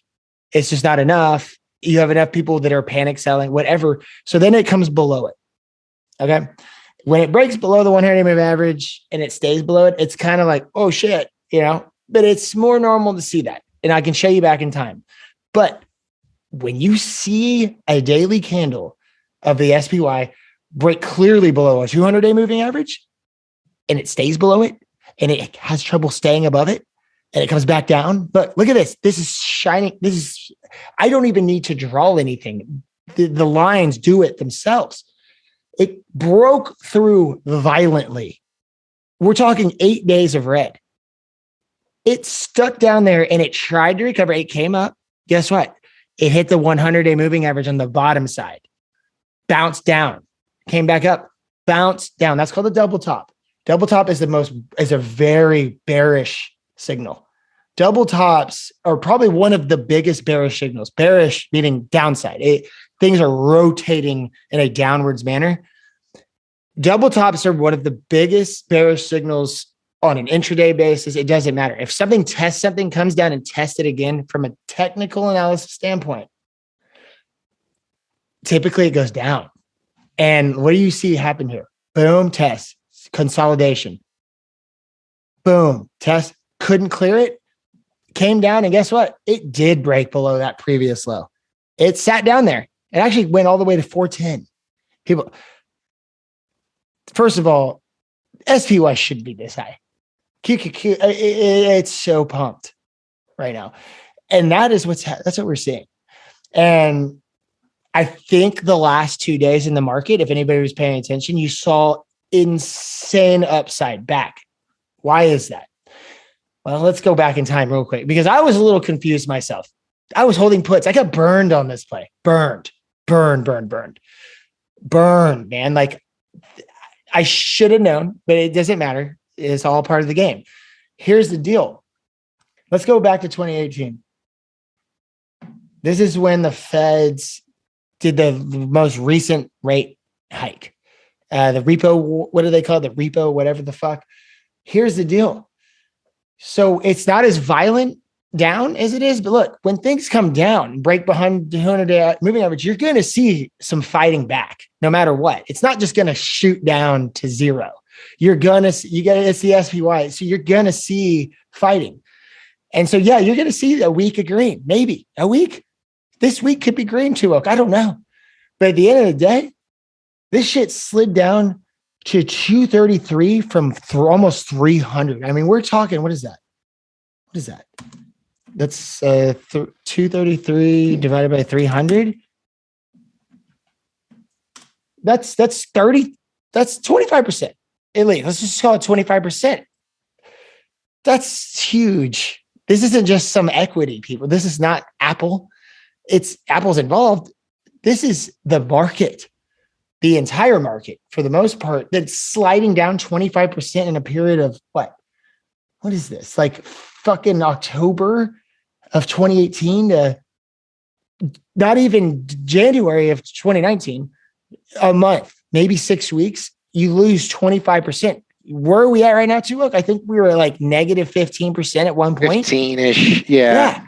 So the market likes to do things. And there's a hell of a lot more going on than just an interest rate hike. We ain't done, dude. We are pumped up to the tits with stimulus in the market. We got Russia and Ukraine. We got rate hikes. We got COVID. It's still here. It's not gone. Not to mention stocks were not as juiced then either. Tech especially. Tech. Yeah. Go back to fucking 2000. Look what happened back then. I mean. Well, nothing gets juiced like tech because people have fundamental analysis on other stocks. Tech, they throw fundamentals out the window. They don't, it's crazy. And the craziest thing is after that significant dip, which was actually kind of big, you don't hear people talk about the 2018 dip. That was bad, but it came back very quick. Look at this. It came back so fast. Back at the levels that it was at in October of 2018. It's 6 months. Not only that, look, it comes down. It's testing the 200 and 100 move average. Now look at this. October 2019. Look at that run. Look at this run. So whether COVID was coming around the corner or not, we're already on a hyped ass run. We're looking at a correction in the face. Most people don't see this. You got to go back in time. It makes sense. Then look at this. This is the greatest sell-off. This is nothing compared to 2008, even 2000. It really isn't. Corona was not shit comparatively, but it was the greatest sell-off in like the shortest period of time ever. Ever. You guys are talking about the greatest dip buy opportunity that happened so fast. I wish I knew the market back then. I would have been buying this shit up in fucking March of 2020. I had no idea. This thing dropped, bro, from 340. Guys, we're talking about fucking 4 weeks here to 218. First of all, I hate to say this. This has manipulation written all over it, by the way. That run up that you just saw, that's not normal. That's not a normal run up. I mean, it's all the Fed. I still think that there's just too much going on here. And like they knew it was coming. And guess what? Add Corona to the equation. Let's drive it down, like fucking sell it off, like perfect reason to sell it. And they sold it off so bad. What did I say? 339 to over 50%. Yeah. 218 or 218 divided by 339. So 218 divided by 3. Oh no, not 50%. It's significant. You're talking about 46%, 45%. Sorry, first numbers I thought you said different. You were close enough. I mean, bro, that was 4 weeks. Half of the market's value was wiped off the fucking table. There's manipulation. At that point, you can't rule manipulation out. What the fuck? People thought the world was going to fucking end. I get it. Okay. This is a bad example about manipulation because this is a very uncommon thing. These circumstances were so fucked. Like, yeah, you had a lot of panic selling, but look at this. But that whole run up 6 months later, it was back to where it was due to stimulus and due to no one giving two shits about any type of valuation of any of this shit. They were just like, let's ride the wave up. Nobody, it's fucked up. Here's one thing that happened. So crash happened. Everybody was sitting at home. People started. Robinhood came into the equation for sure. Robinhood came in. Remember, I don't know if you remember fucking El Presidente from Barstool. Fucking had his little Stule Presidente. Davey, he went crazy. Day trader. Davey Day Trader. But point is, a lot of retailers got into the game then. And then what happened? I'm one of them. And then you had one of the biggest, quickest gainers after that ever. So all these new people get in the market, and then they see profits like they've never seen before, and they think, and it happens from home, and they think this is easy. We don't need to go back to work. They think, man, this is really easy. And then so they keep buying, and it becomes a self-fulfilling prophecy. Stocks only go up, and then they're buying all the same tech hot shit because they don't understand any fundamentals. So all they're doing is buying Tesla, Google, Tesla, Apple, Google, all the big tech stocks. You name it, right? They move so fast. And then even a lot of startups that were just hitting their head. Palantir. Look at Palantir now. They're done. Yeah. Oh, so bad. Like, it's insane. Like, and then let's introduce you to the SPACs, SPACs. Okay. Yes. Most companies used to have to go through an IPO process. To get on the market. Now they somehow I don't know how they pulled it off. How did they do that? It technically is illegal, but somehow they've skirted the SEC somehow by, I don't know exactly how, but it used to be illegal, and I believe nothing changed. I don't know how they've gotten away with these holding companies. It's called a special acquisition corporation. So basically, it's a shell company that is taking a public company or taking a company public, puts it on the market. Then the shell company doesn't, after like a certain amount of time, it's not that long, it's like 6 months. Like, perfect example, Churchill Capital, CCIV. Same company, Shamash, whatever that guy's name is, Shamash or Chamath, that Indian dude. Chamath. He's the one who brought Virgin Galactic to the market through a SPAC. He was behind CCIV, Churchill Capital Investment, whatever. They're the ones that's Lucid. At the end of the day, it's LCID Lucid, right? So when not that long ago, it was in September, they went from CCIV, the SPAC ran out. And Lucid was already on the market. It was just under CCIV. And then all of a sudden, then it was LCID. So that's what it is. And that doesn't explain anything. I still don't understand it, but it's crazy how that's legal. Basically, it allows you to speculate. And these things have performed, the SPACs themselves have performed horribly. Look at SPCE. Look at Virgin Galactic people. Here, I'm going to pull it up. This is one of the great, like, this company, and I rode the upwave on it for sure. Dude, in July, that was 6 months ago, it was trading at all-time highs. I made money off this shit, man. And it was insane. And now it's trading below $10 fucking dollars. And guess what? Chamath just sold off last week. He's out. He got out of space. SPC. That is so fucked. It's so fucked up. It's insane. And like, I rode the AMC. I called that company from the beginning, from a fundamental perspective. You heard me. Did that. Like, yeah, I didn't know who they were until you and Larry hyped them. I was like, But yeah, I'm let's saying, play no, but puts our calls on them. But I got in on the hype. I knew this company was going to the shitter. I mean, it makes no sense. It's not that it's a bad company. No, it's a There's bad no business. fucking money behind this thing, man. Like there is, it is valued so high. And for what? They've barely gone into space. Bro, Barely. this company made business plan, never was good. Never was good. Yeah. Look at this. So they're not that new. Oh, I mean, their inception date was what is that? April 25th of what year is that? Is that 2019 or 2020? Of 2018. So look, this is what happens. Look, this is what they should have been doing.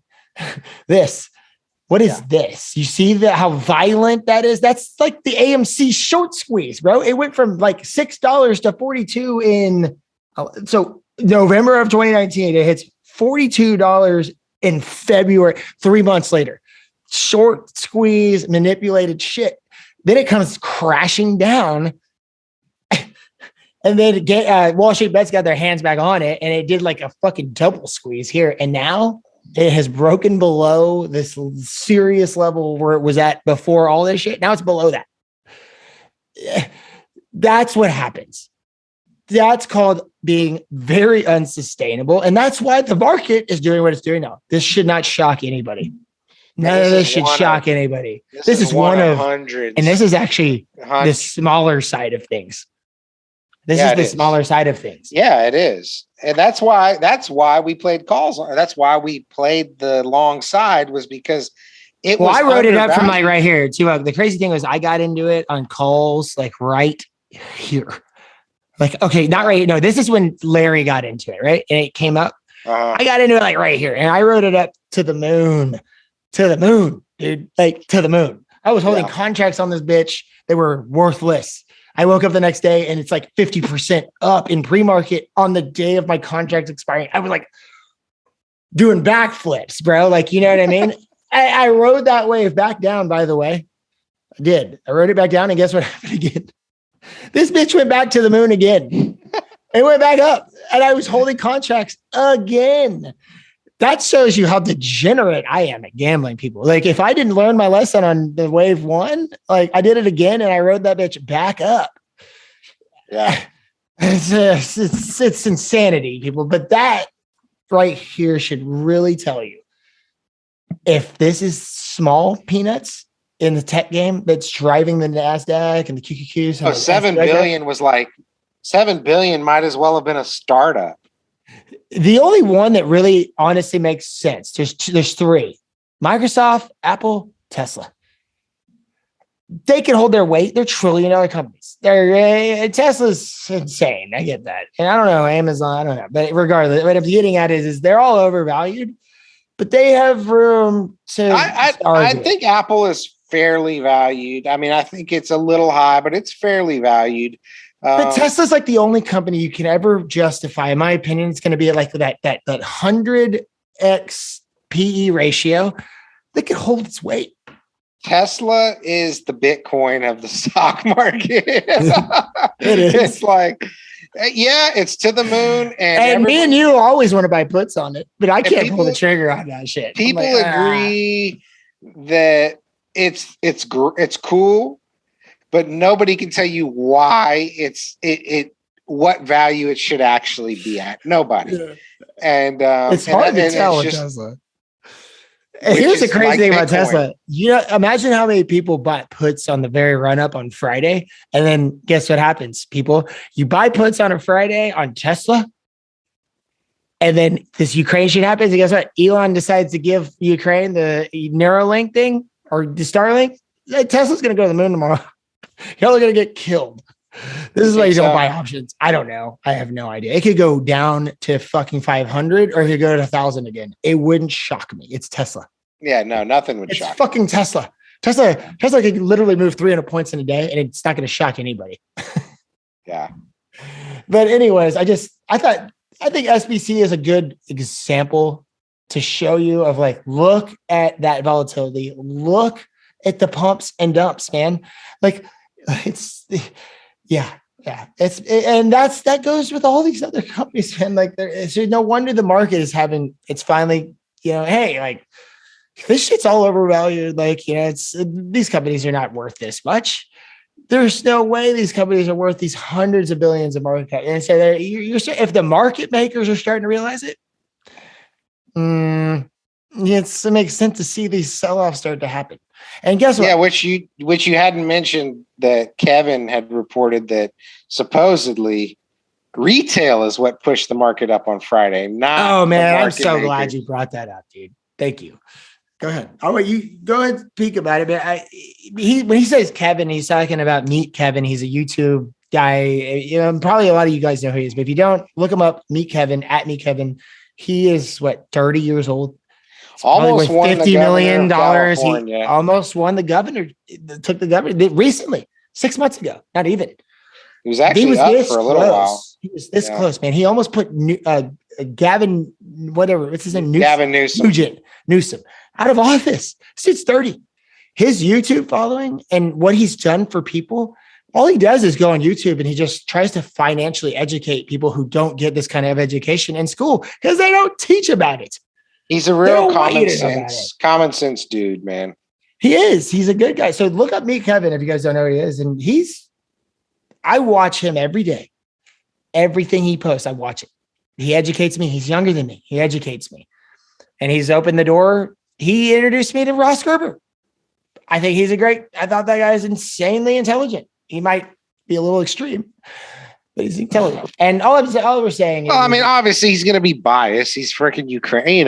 He's going to be passionate about it. So, and I got to respect that too. Yeah, because of course. If he's got those feelings about Putin because he's Ukrainian and Jewish, they've been fucked for years, centuries.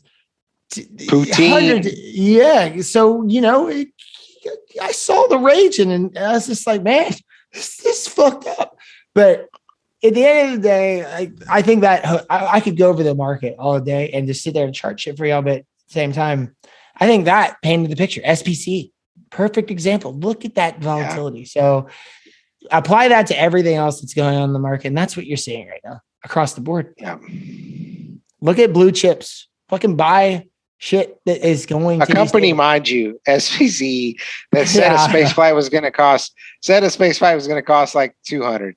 Now what are they at? Like 550 or something? No, I got the email. Because the only reason I signed up for it is because I made all that money in the summer.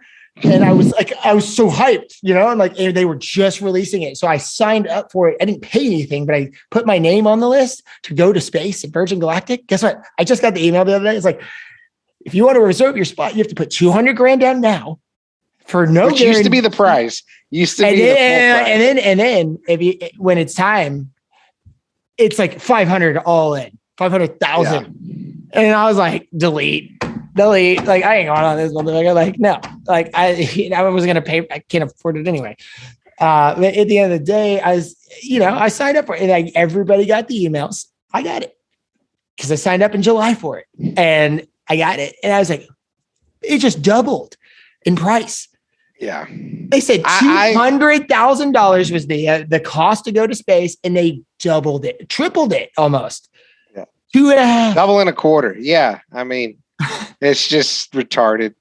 They'll never go. I really think that they'll. It's not a real space flight. They don't even go into space. You're like in the stratosphere. Well, this is what I was trying to tell my other homie when he was really gung ho on it. I was just like, dude, to make $7 billion, which was the market cap at the time, in $200,000 flights, I broke down how much was it 4 months? It was thousands and thousands before that. Though. It was like they went from like under $1 billion or like 2 billion or whatever the price.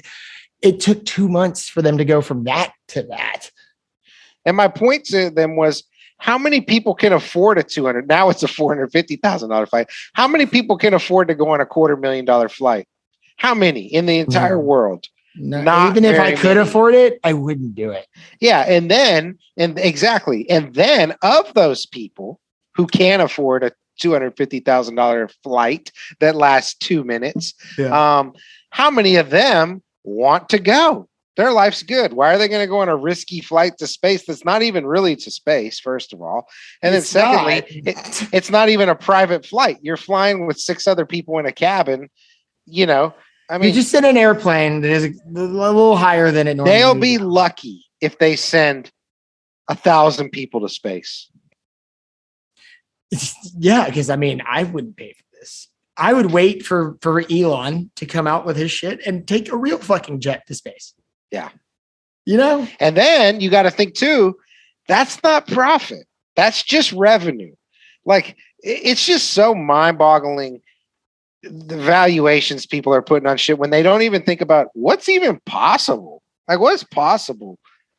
And it tells you a lot when you see Chamath walk away from it. Peloton's probably the best. $100 billion, I think 70 something $1 billion valuation at one point for a bicycle. For a fucking bicycle. With an iPad attached to it. Exactly. I hate that company. I can't stand it. I hate Snapchat. I hate all these fucking companies, bro. Yeah. I don't, it's like, don't hate the player, hate the game. I hate anybody who was thought that Peloton was a good buy at $100 a share. You bought that shit in fucking 2020. If you bought it at 70, if you bought it at $70 billion, you need to, before you ever invest again, you need to take a long, hard look at what you actually know about anything about investing and train yourself on some very basic fundamentals of what is EBITDA, what is price to earnings, what is debt, what is ROI, how many of this product does the company need to sell to equal the market cap? And here's the in problem, revenue. Tuo. The problem here's the problem with all this. I'm a big advocate of technical analysis, right? I love to chart. And stocks tend to mine these levels. They do. Mm-hmm. But that's short term. If you're going to go anything long term, exactly. You better fucking look that shit up. You better be on top of your shit. Because short term, you can play technical analysis all day. As an option trader, I look at technical analysis. I'm not in it for the long term, man. I'm just trying to ride a wave. That's it. Yeah.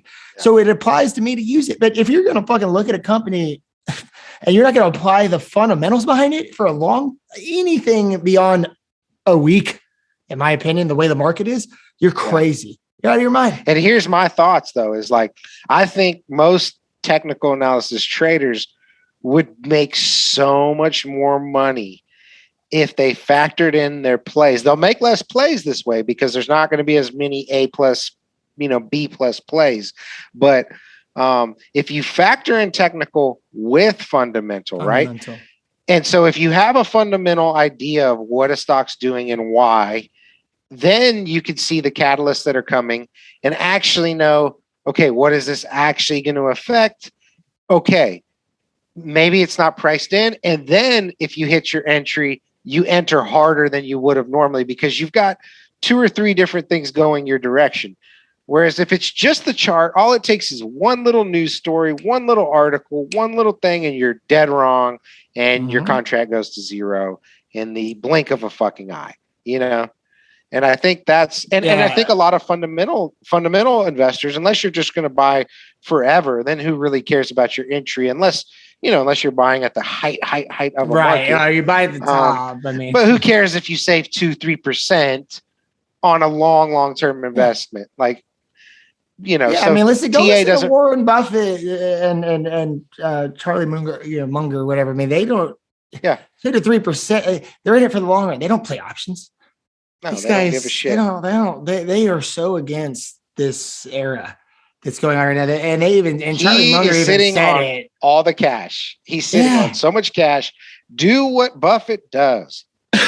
It's crazy. And I'll tell you this, and like I have learned so much about the market in the past, I don't know, like 2 years. I mean, I don't know, man, but like I got sucked in. Like as soon as I tasted it, I mean, I went nose dived right into this shit, and I got into the options super heavy. I mean, talk about learning lessons. I mean, I have lost a lot of money and bad mistakes. Like just not thinking twice about some of these decisions, because it's when you play options, you're gambling. You are sports betting. It is legitimately like the most legal and like not looked at version of sports betting. It is so dangerous. I mean, it's insane. But the thing is like actually that's what got me into it. And they're like, I don't care. I could have lost twice of what I've lost. I wouldn't trade it for the world because the education I've got from it, it's insane. And I'll be in the market for the rest of my life. Now I'm like hooked. I'm hooked, but I'm hooked for not the money. I'm infatuated by it. There's something about it just draws me to it. I love drawing lines. Oh man, you really have been on it. Yeah. I mean, but I'm like, but I have a passion for it. I found something that I really like to do. And I love what I do for a living to an extent, but this shit, like I could do this all day. Yeah. I could lose money and still do it and enjoy it. It's crazy. That's just me. I'm nuts. So you remember that song Tiger Woods, but I won't eat no pussy because I don't. I was just thinking, that was Big Timers. I was just thinking, if Kathy Woods, then I won't buy no tank stocks. Like it's Kathy dope. Woods. She just got raped really bad. Like, and I worst decision making for someone who handles that much money, I think, in history. One of them.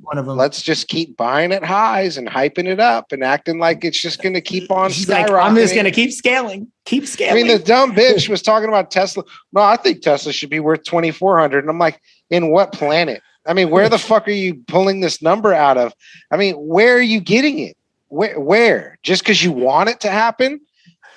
Just because it's like I have enough money in her mind. It's like I have enough to drive the market.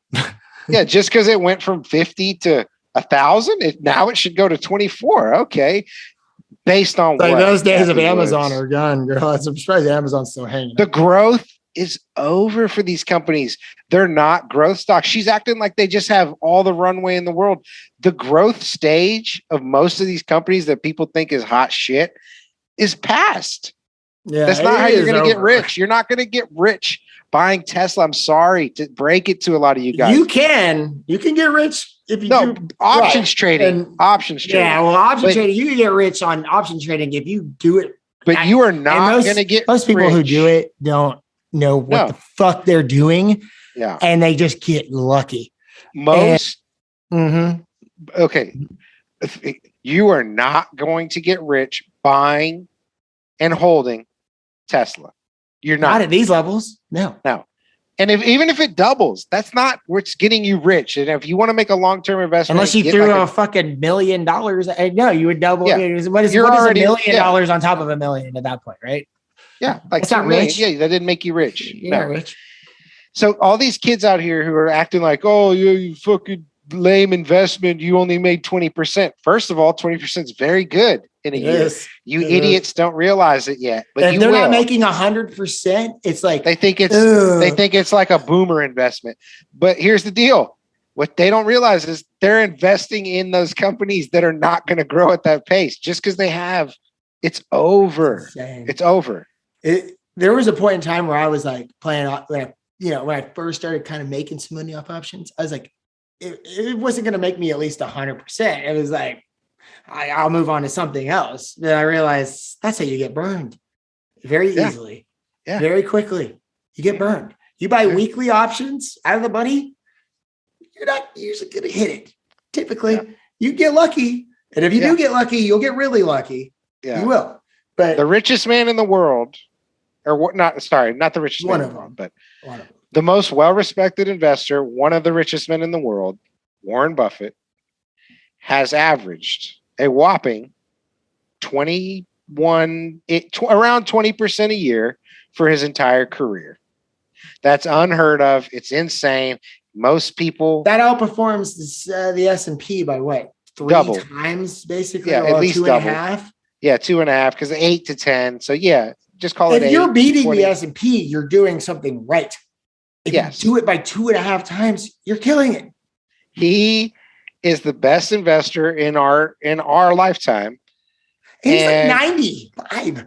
Yeah, and he has made 20. So if you think Now, granted, what's your base? I always got to say, what's your base? Which makes if him you have an even $2 or 2 million. 20% ain't going to do it. Yeah. But that also means that Warren Buffett is even better because his base is huge. And to make 20% on $100 billion like clockwork is almost impossible. It is almost impossible. Doesn't happen. But he does. It's very rare.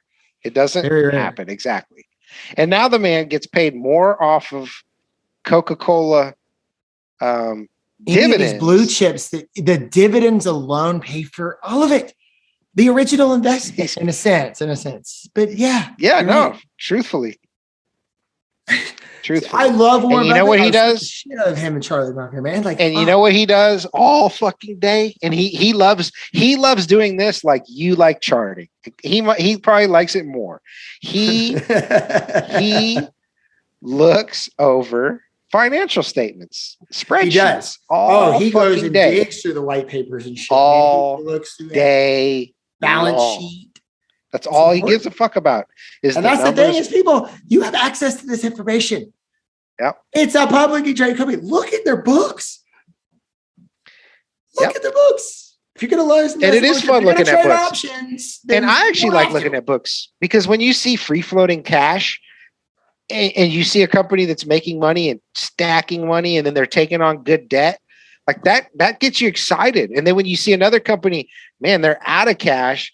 Now they're taking debt. They're about to take a bath.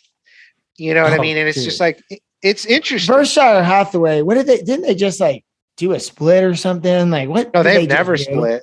They just did something though. They did. Their stock? Really? Yeah, it was nuts. Like the other day, I looked them up. Somebody was like, look at Berkshire Hathaway. I looked at them. They were up like 1,000,000%, thousands of percent. And you look at it, there was no volume on it. Here, what's their ticker? I'm pretty sure they never would, dude. I'm not saying it was a split. I don't know. What's their ticker? Berkshire. How do you spell it? He might have split like the B stock, but not the A. It was something like that. Okay. So there's BPH. There's Berkshire Hathaway. Well, here, let's look at this real quick. Because he has Class A, Class B. Something happened. Yeah. Okay. Too long. So look at this here. You tell me what the fuck this is. Because this is crazy looking to me, if you ask me. It trades like the fucking Goji. What is this? Look at this. Like, these aren't normal candles. What is happening here? It's at 242,500 a share with no volume. Something happened here. You see that sell off? This is not that long ago. This is, or maybe there was the beat. So, dude, I don't know. I'll have to look into this guy. Sorry. Somebody brought it to my attention, though. I was like, something's up with that. Like, that's not normal. Are these all different stocks? Yes. You want to look at the A, Class A stock. So Berkshire. Oh, here. But I still don't know what BRH. Here's A. There's the real deal. Okay, that looks a little better. It's still not right. I can tell because Weeble's all fucked up. Whenever I see a stock do this kind of shit and like it brings this screen up, it's like it's trading on a weird market or something. But here, check this out. Let me turn these. I think the reason it looks like that partially is something happened. Something happened. I don't know, man. But it looks normal to me. It looks normal. He doesn't believe in splits, and he'll never do a split. There was now he might split. He may split the Class B or C shares, but he will never split his A stock ever. He shouldn't. There's no reason for it. Let's look at the beat real quick, just to make sure I haven't gone absolutely crazy at this point. Now I did read. No, they all look normal. They all look normal. These are healthy looking charts on a far out. So I don't know what's going on. I don't know what I heard, but yeah. Anyway, when we were talking about Warren Buffett, I was like, oh, you know what? That's funny. Somebody brought that up to me, and yeah. So I don't know. I need to his gang. I'll look into it. I'll look into it a little bit, but don't take my word for anything I just said. There's your NOC, bro.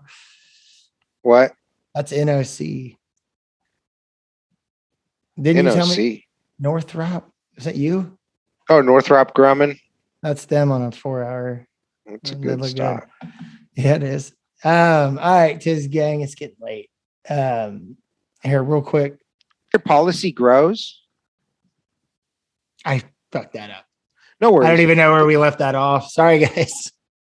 We were just talking about life insurance. So the way that the cap and floor works is it's like quarterly. So when the market goes up, you'll get the up, but it won't drop below that. So say the market goes up 8 and then it drops, you'll actually get to keep that 8% gain. Like you don't get the down somehow. I'm not exactly sure how it works. Is it? But It doesn't the way factor in short-term moves or something like that, or like it's like quarterly or yearly. When it goes up, you get the top. okay. And then it won't drop below that for you somehow. And I was like, how does that work? And he didn't know. He's like, that's on the security side of the life insurance investor I have side. to look into it and see Yeah. how that exactly works. I have no idea. But I was like, that's kind of interesting. So like I would play the same rule on the bottom side though. If it bottoms down and it goes up and you don't get to reap the benefits of it. No, you just get the ups, basically. How does that work? How do you I don't know. just get the upside? That I Sounds have too no good idea. to be true. Yes, it does. It does. But I have to look that's- into it. I have no idea. Let me see. It's like nothing cap about it. and floor. I can't remember if that's what he was talking about. It was like Look it up. I'm gonna grab water and then let's look that up and then we'll have to start winding down. Let's get into that. Well, we've been going,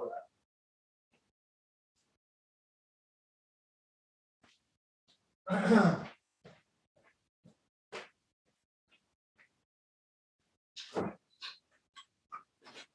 it's like I'll have to look. I'll have to ask Jay what that was because like in the thing. But I think it's like something about a cap and floor, and basically, as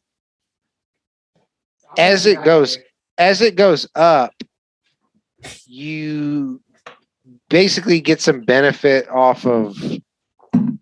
I'm not exactly sure, to be honest. Let's just look into it and come back on the next episode. We figured it out. Okay. Yeah. Because I don't know. I mean, I haven't. But I thought the same thing. I was like, well, this doesn't make any sense, dude. I was like, how are you only going to get the up in that fucking, That's what I was saying. So I was like, so if it goes up, it's like a leveraged ETF. It's like if it goes up that much, to the downside must be just as risky. No, but that was it. He was like, no, see, when it hits this level, like this up, you'll get paid that on your policy, like towards your policy, but then it cuts off there. It's like a new floor.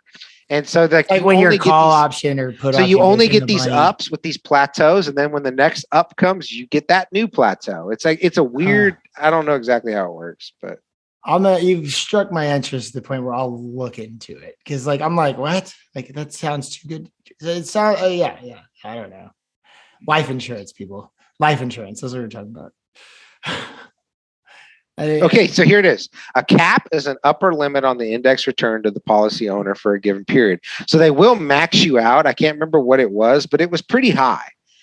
And so the returns are generally a lot higher than the S&P because you got the ups and downs and you're just getting the up and then you plateau. Like if it drops below, there's just no activity basically in your somehow.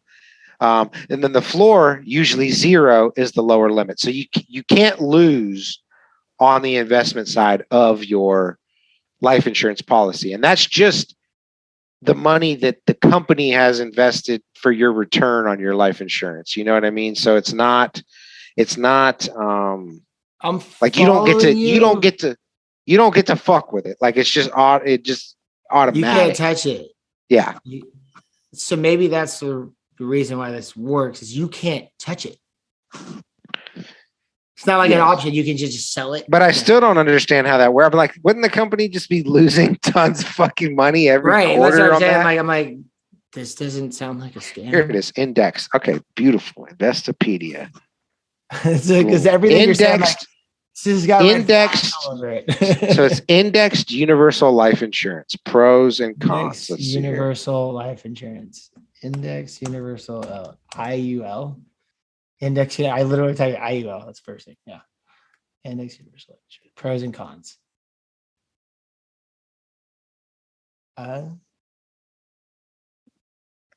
Pros: higher return potential, greater flexibility, tax-free capital gains, no social security impact, death benefits.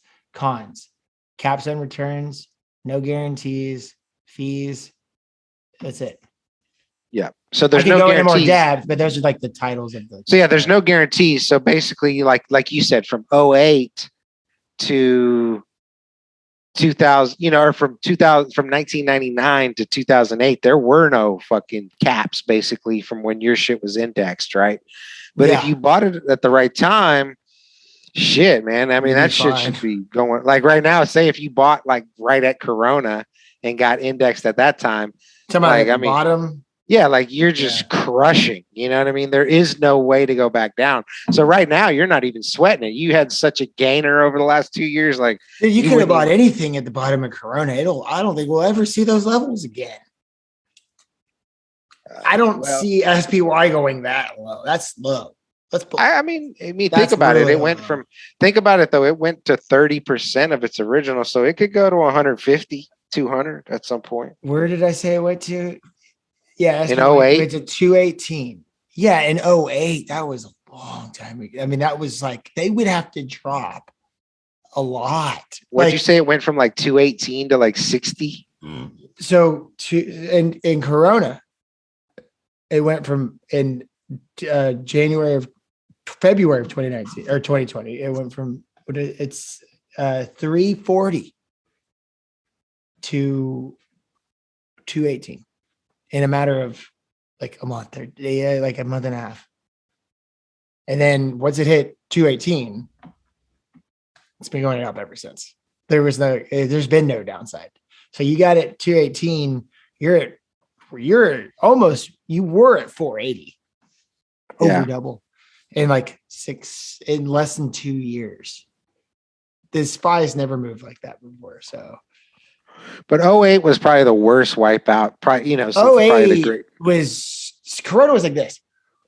Wait, where's my finger? It was straight down and straight up. It was a huge sell-off, but it came right back. Didn't take very long. 08 was like almost 2 years of just extreme bearish, like down, and then it would like level, and they would just tank, and it would level, and and it finally hit the bottom. And like 18 months later, 2 years later. So, dude, check this out. Sorry. Yeah. No, you're good. So you're good. These policies leverage call options to gain upside exposure to equity indexes without the risk of losses. But how? Like, I mean, I get how they can give that to you, but how are they not just, there's always, but how are they not, risk of but losses. no, but I'm saying, but they're going to take those losses. So it's on you. You're fine. But how are they not just bleeding out the ass all day on those? Are they selling calls? Or are they buying them?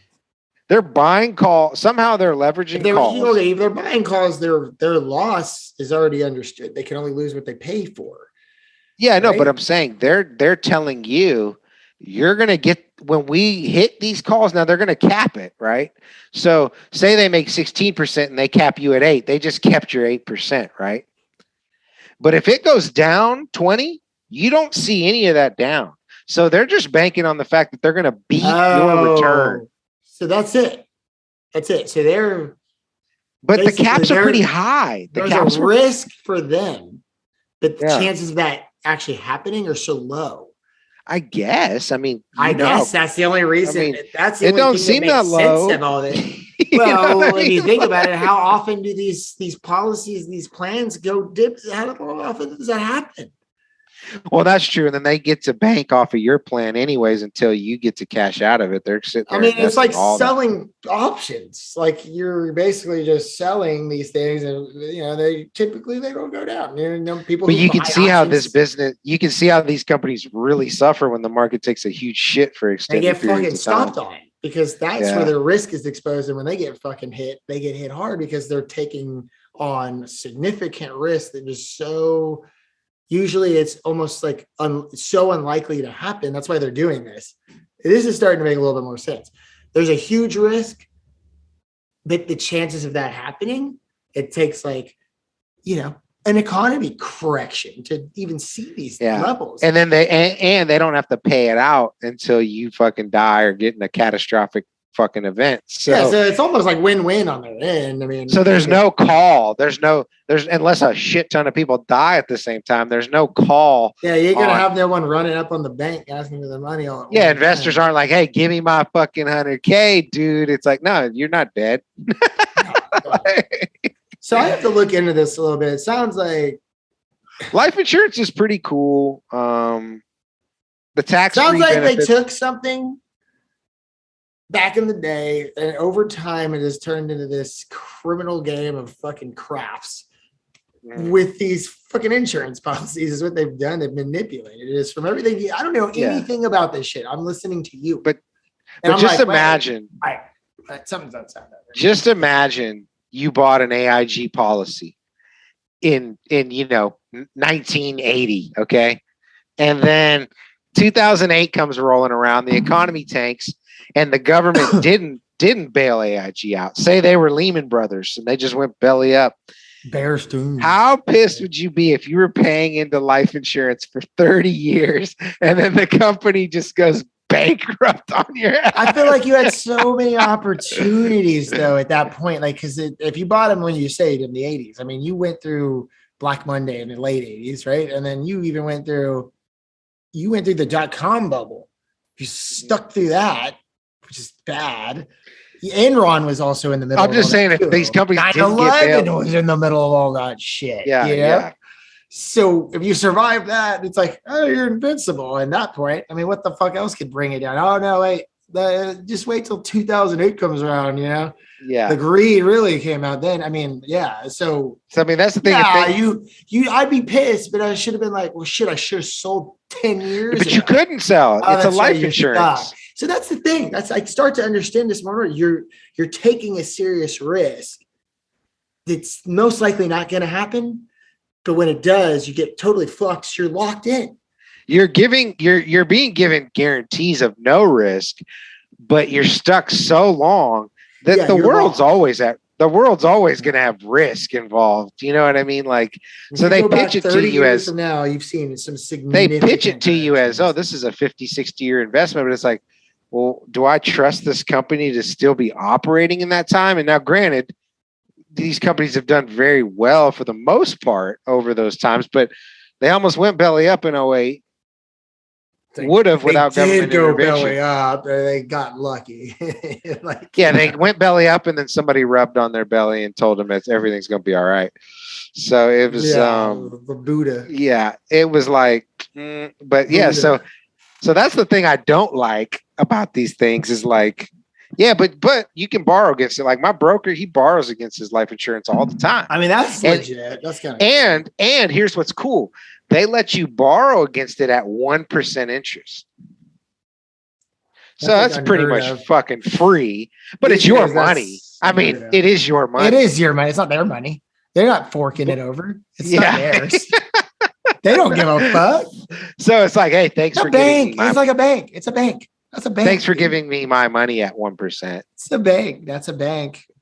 That's what. But it is cool to be able to just have that money on hand to buy a house, do whatever the fuck you want at 1%.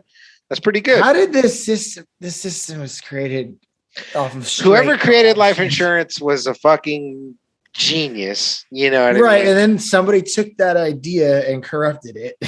and then threw it, and then basically it blended insurance and Wall Street. And boom, you know what I mean? And it's like now it's this monster, you know. See, the thing is about life insurance is you say life insurance and people, the normal person, just associates it with death. It's like a death thing. Like it's going to cover your funeral cost. It's way more than that. It's way more than that. Way more. Big business. Way more. It's huge business. Like, I didn't know Kevin sold life insurance. That's pretty interesting to me. He always says it. He goes, you go to buy life insurance, go to my channel. Like, what the fuck? I'm going to look it up. Like, well, I bet he's selling AIG. I bet you he's selling AIG. He has these courses. I almost bought his course. I was going to literally go through his. It was $700. It's a lifetime course. He's got like really. I was going to do it. I didn't do it. Dude, I bet you. I'm that kind of person. Like I'm like, I can learn all this shit off his YouTube anyway. I bet you with that $700 fucking buy-in, you are being put under him on that pyramid. Probably. So meet Kevin. Life. He has a website. I think it's like it might be meetkevin.com. I think. I don't remember, but he sells courses, life insurance. Like the truth about life insurance, the CEO of Ladder Life is what it's called. Oh, he is the CEO. Huh? Here, he doesn't work for anybody. Here, I'll put it on the screen because y'all need to check out me, Kevin. He's a fucking brilliant motherfucker. He is, I swear. So insurance. It's like, how did he figure this shit out so fast? You know, it's like what? Yeah. But meet Kevin. Yeah, meetkevin.com. That's it. It's meetkevin.com. So, and see, there's a big difference between term and then whole life. Term means like you could sign up for a policy of a term, right? So you'll have life insurance from 2022 to 2032, 10-year term. And then when it expires, it's done. I'm going to join his Discord server. Whole life seems much better to me, especially when you're young. I'm going to be a part of his Discord server, so I'm listening to you. Seaplane. One. I hate these fucking things, bro. I'm not a robot. All right. All right. Sorry, guys. I just joined Kevin's Discord server. Where are you at? Where are you looking? Where's this insurance shit? Oh, just on YouTube. It popped up. Oh, okay. I was on his website, but yeah. So he sells term life, which is more profitable, I think, for them because the chances of people dying in that term are very low. Whereas in whole life, I mean, eventually, person's going to die under your policy. You know what I mean? Look at this fool with his family, man. I mean, this guy's so young. It's crazy how much money he's made. I respect the shit out of Meet Kevin. I watch him every day. He seems like a little. Well, I won't even say. I'll tell you this later. It's all good. But guys, check him out. I mean, he's got these courses. I mean, just go to his YouTube channel. It's free, and he's super smart. He really is. I mean, I learned shit from him every day, and I'm 5 years older than him, and so I just joined his Discord server. Okay. But regardless, life insurance in 5 minutes without talking to a human. That's what it says right here. If you guys want to get some life insurance, go check out me, Kevin. So yeah, he's not gonna, I guess, tell you too much unless you sign up for it. So yeah, just tread carefully. That dude Kevin, bro, he's just on it, and he just wired, and he doesn't know how to stop. I see a lot of me and him. He just did it like 7 years earlier. Well, shit, maybe we need to just start a fucking life insurance company, bro. I mean, I want to get this YouTube channel popping, man. He makes so much money off his YouTube channel, bro. He doesn't need to work. He can just do his YouTube channel and never have to work again. You know, it's wild. Like he probably makes 50K a month, if not 100K a month on YouTube. Just YouTube. Like that's it. Damn, bro. Yeah, it's fucking insane. Dude. People get paid on YouTube, bro. They get paid. Like it doesn't take much to make 10,000 a month. Bro, I've watched so many videos. I don't know how much he makes on YouTube, but it said they think currently. No way, because then his net worth. He's worth like fucking 30 million, 40, 50. It says 60. He's up there, dude. He's up there. He just lost 10 million though last week in the market. But it says and currently makes 6 million per month along with his wife as a partner. Well, if you're making 6 million a month, you can have a lot more than 60 million. Right. So he just lost 10 million in the market within 2 weeks. Like he got fucking hammered. But I mean, how much did he make over the last year? You know. He's pretty open about it. He says he's worth. He even said it. He was like, "Yeah." He had a video. He's like, "I fucking sold.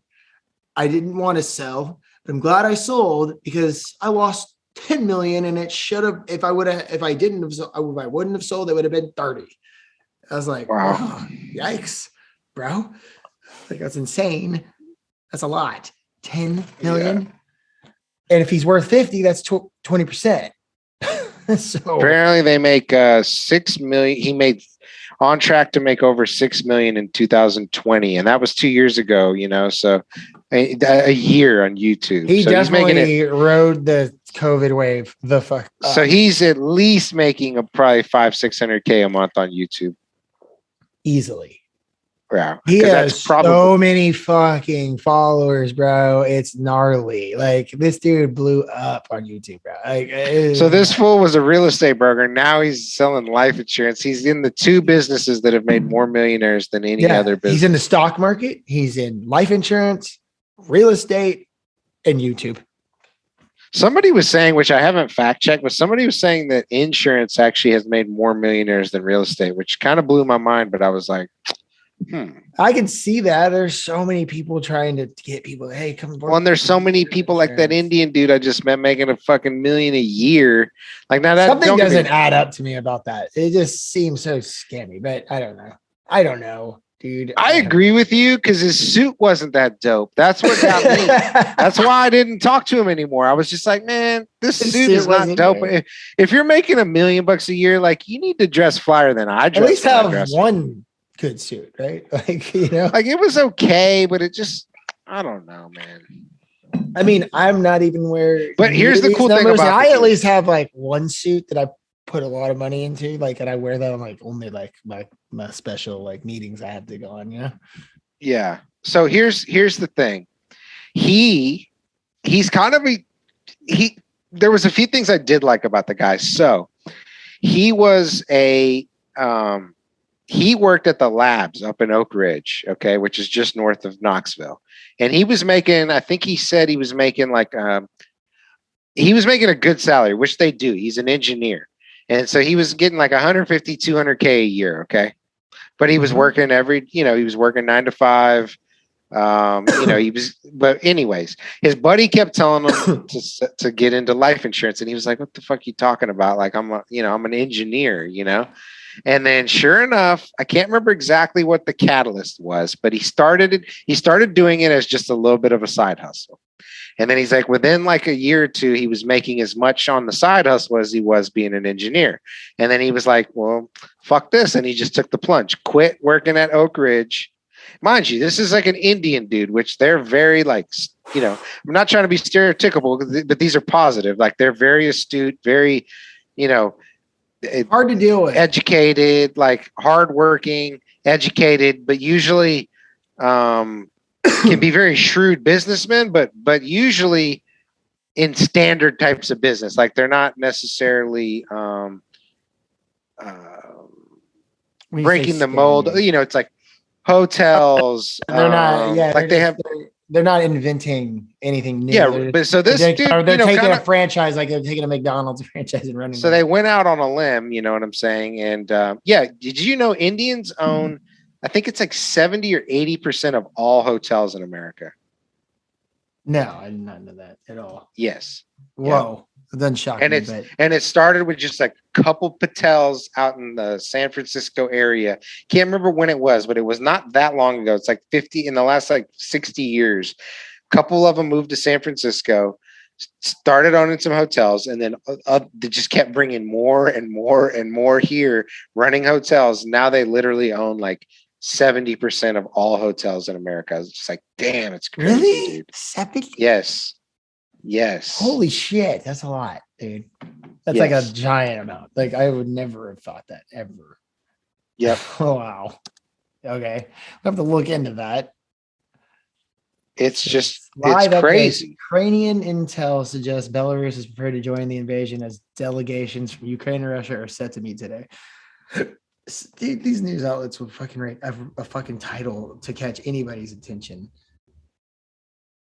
Okay, I overhyped it a little bit, but it's still a huge amount. According to the latest figures from the Asian American Hotel Owners Association, slightly more than 50% of all motels in the United States are now owned by people of Indian origin. Wow. The New York Times has an article called Are they just like under the fucking hands of the Hilton family at this point? Like, Jesus Christ, they are the most. And this was July 4th, 1999. So that's more than that now. That was 3 years ago. But this story, bro, New York Times, a Patel motel cartel. Why do they all rhyme like that? Because they're trying to be funny, but see, it's the joke is almost every Indian, the last name is Patel. I know. I'm aware. And so yeah. I've had some clients that I'm not gonna say anything. Yeah, let's just leave it at that. A Patel motel cartel. That's funny. But Patel. Yeah, that makes sense. The hotel. Well, that really makes sense because of the hotel situation, but so actually it's gonna be more than that 50 because like you said, that was 20 years ago. So just add, but yeah, basically they own just you have a 50% chance. New study. Here's a new study they from probably got hit 2020 during COVID. Shit. They were that fucking invested. Jesus. Okay, so this story says the results of this is August 10th, 2021. The results of a recently published study concluded that Indian American hoteliers own about 60% of all hotels in America. So that's not just motels, that's all hotels. Oh, dude. Wow. Isn't that no, crazy? I didn't dude? know any of this. I had no idea. I've worked with them before, but I did not know anything about this hotel shit. That's crazy. Yeah, very. So, yeah. Well, we all just learned something, Tiz gang. But so basically, so my point is this guy quit being an engineer, started selling life insurance, grind. I mean, don't get me wrong. He grinds, like he works his ass off, but now he's making $1 million a year. And chilling. Yeah. I mean, it just goes to show y'all, like, just if you see something and it's got potential, you jump on it, you can make money. But what I like about I like the idea of owning a business that sells, because I'd like to run a company where just like that, where you didn't have to put all the sweat and tears into getting the name out there, so you could just take it, run with it. That's legit. Well, not even that. I just owning a business that is pure sales, just pure sales, right? Seems very interesting to me because I can find hungry salespeople and incentivize them very well to sell. And it kind of takes a lot of shit off your plate, right? Like the product is another company's product. You're just selling AIG life insurance. Everything's outsourced in a sense. Your whole job is just to get more salespeople to sell you don't more have life to insurance. Produce anything.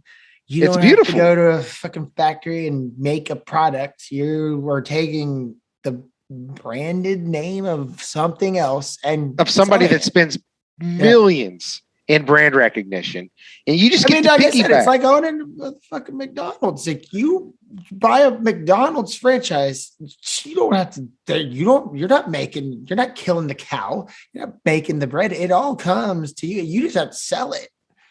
You know what's interesting? Chick-fil-A.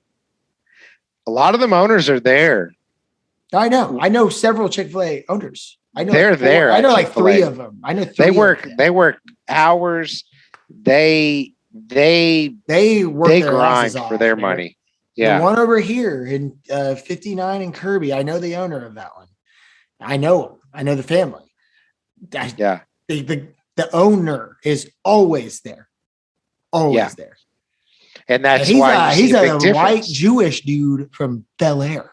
Okay.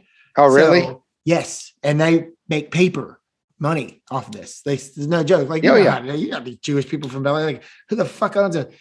You don't hear about many of these people owning McDonald's or something, but they own this Chick-fil-A and it prints. I mean, that's one of the highest grossing in the state of Texas. What I found out not too long ago, because I was like, what the fuck? You'd still be shocked though. You'd think he's maybe making like $1 million a year off that. He's not. He's probably making. No, he's not making as much as they probably make it seem like. But yeah, he's probably making about $300K a year, $350 off of that. I don't know how much it is, but I know what you're getting at because I've looked into this. I know that Chick-fil-A, so they're private, they're not publicly traded, right? So correct. They really do call the shots at the end of the day. Like they're super strict about a lot of shit. You can only do this and this, and they have to approve of it. And so does McDonald's, but it's publicly traded, so it's different. They literally have their hands like around the throat of these. You know, you have to. There's no way. Yeah, all you can tell corporate is my pleasure, sir.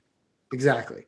And that's their MO, you know, with there's white shirts on, this, like in Georgia. So Chick-fil-A operator, Sundays. according to Franchise City, a Chick-fil-A operator today can expect to earn an average of around $200K a year. Now, granted, that's average. So some are going to make a little less, some are going to make more. But I've heard they kind of cap out even the best ones, like you just said that one. He's probably making about you have to run multiple of them to hit that million. So he's probably making about $300K a year, and he's working his ass off. I think they own two. Now that I think about it. Okay. So okay.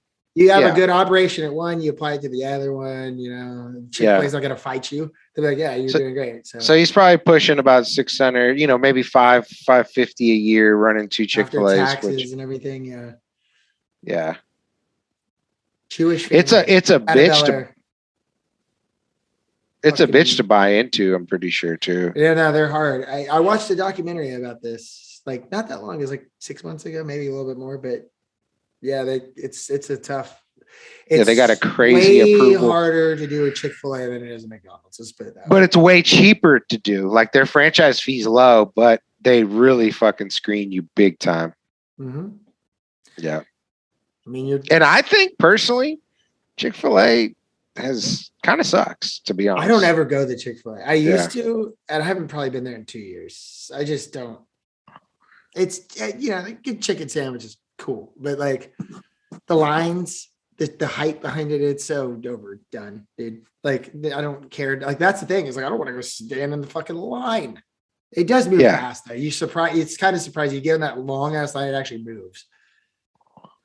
But I don't want to go sit in a fucking line, and I'm not gonna do it. Like it's just me, but I'd say they're probably like the king of breakfast, kind of like their chicken sandwich, chicken biscuit is probably the best in the game. It hasn't gotten to the point where I'm like, I gotta have it. Like I gotta go out of my way to get it. I used to do that. Now I don't even think twice. I wrote that shit off. Oh damn! I didn't realize how late it was. I got to get up tomorrow. Shit. I know. I was about to say. I was like, man, we've been running this out. That's what happens when you don't run a podcast for months. But we're sitting on Homer's couch, so we're getting all comfortable over here. Yeah. Sorry. We did run this. I'm going to edit some of this, but yeah, no, I'm glad we did this, bro. This is good. We just kind of ran with it, but really quick before we go, and then we're going to cut it because it is late. You're an hour ahead of me too. Holy shit. It's 3:30, dude. We covered most of everything. The only thing I can say, actually, I have nothing to say. I'm not, guess what? Fuck Anchor. No more ads on this shit. Like, unless I get a real sponsor. So I'm not even cutting the check, Anchor. Like, fuck it. Like, that was just, like, people don't want to hear it. You guys are paying shit. So fuck off. No more ads unless a real sponsor comes across this time. So Tiz Gang, ad free from here on out until we get a real sponsor on board, because I'm not doing that Anchor shit anymore, man. I'm not doing it. Real quick. Now, this is serious. We're redoing all of this shit. Go Instagram. And I'll put the links, but you can go check me personally out on Instagram at Taylor_Sheps, SCHEPS. You can find Tiz Talk Podcast at Tiz Talk Podcast. Go to TikTok, look up my name, Taylor. It's all the same. I made sure to make all this all the same. It's Taylor_Sheps, SCHEPS. That's TikTok, Instagram, Twitter, YouTube, and there's the Tiz Talk Podcast, which is Tiz Talk Podcast for Instagram only. And other than that, the only other channel is the Tiz Talk Podcast on YouTube. Other than that, it's my full name, Taylor_Sheps. If Toowoketogobroke wants to throw his handle out there, he can. Other than that, you can just find me, and you can find Toowoketogobroke eventually. We're good. We're good. No, he doesn't. What? I was like, you don't even have one. I have one from my old, from Colorado, but it ain't personal stuff. It ain't really appropriate. Yeah. Just follow me, guys. Now you know my real name. Please pass this podcast audio or the YouTube channel to all your homies, and just subscribe, like, smash the notification thing and just leave a review. It really helps if you like what you hear.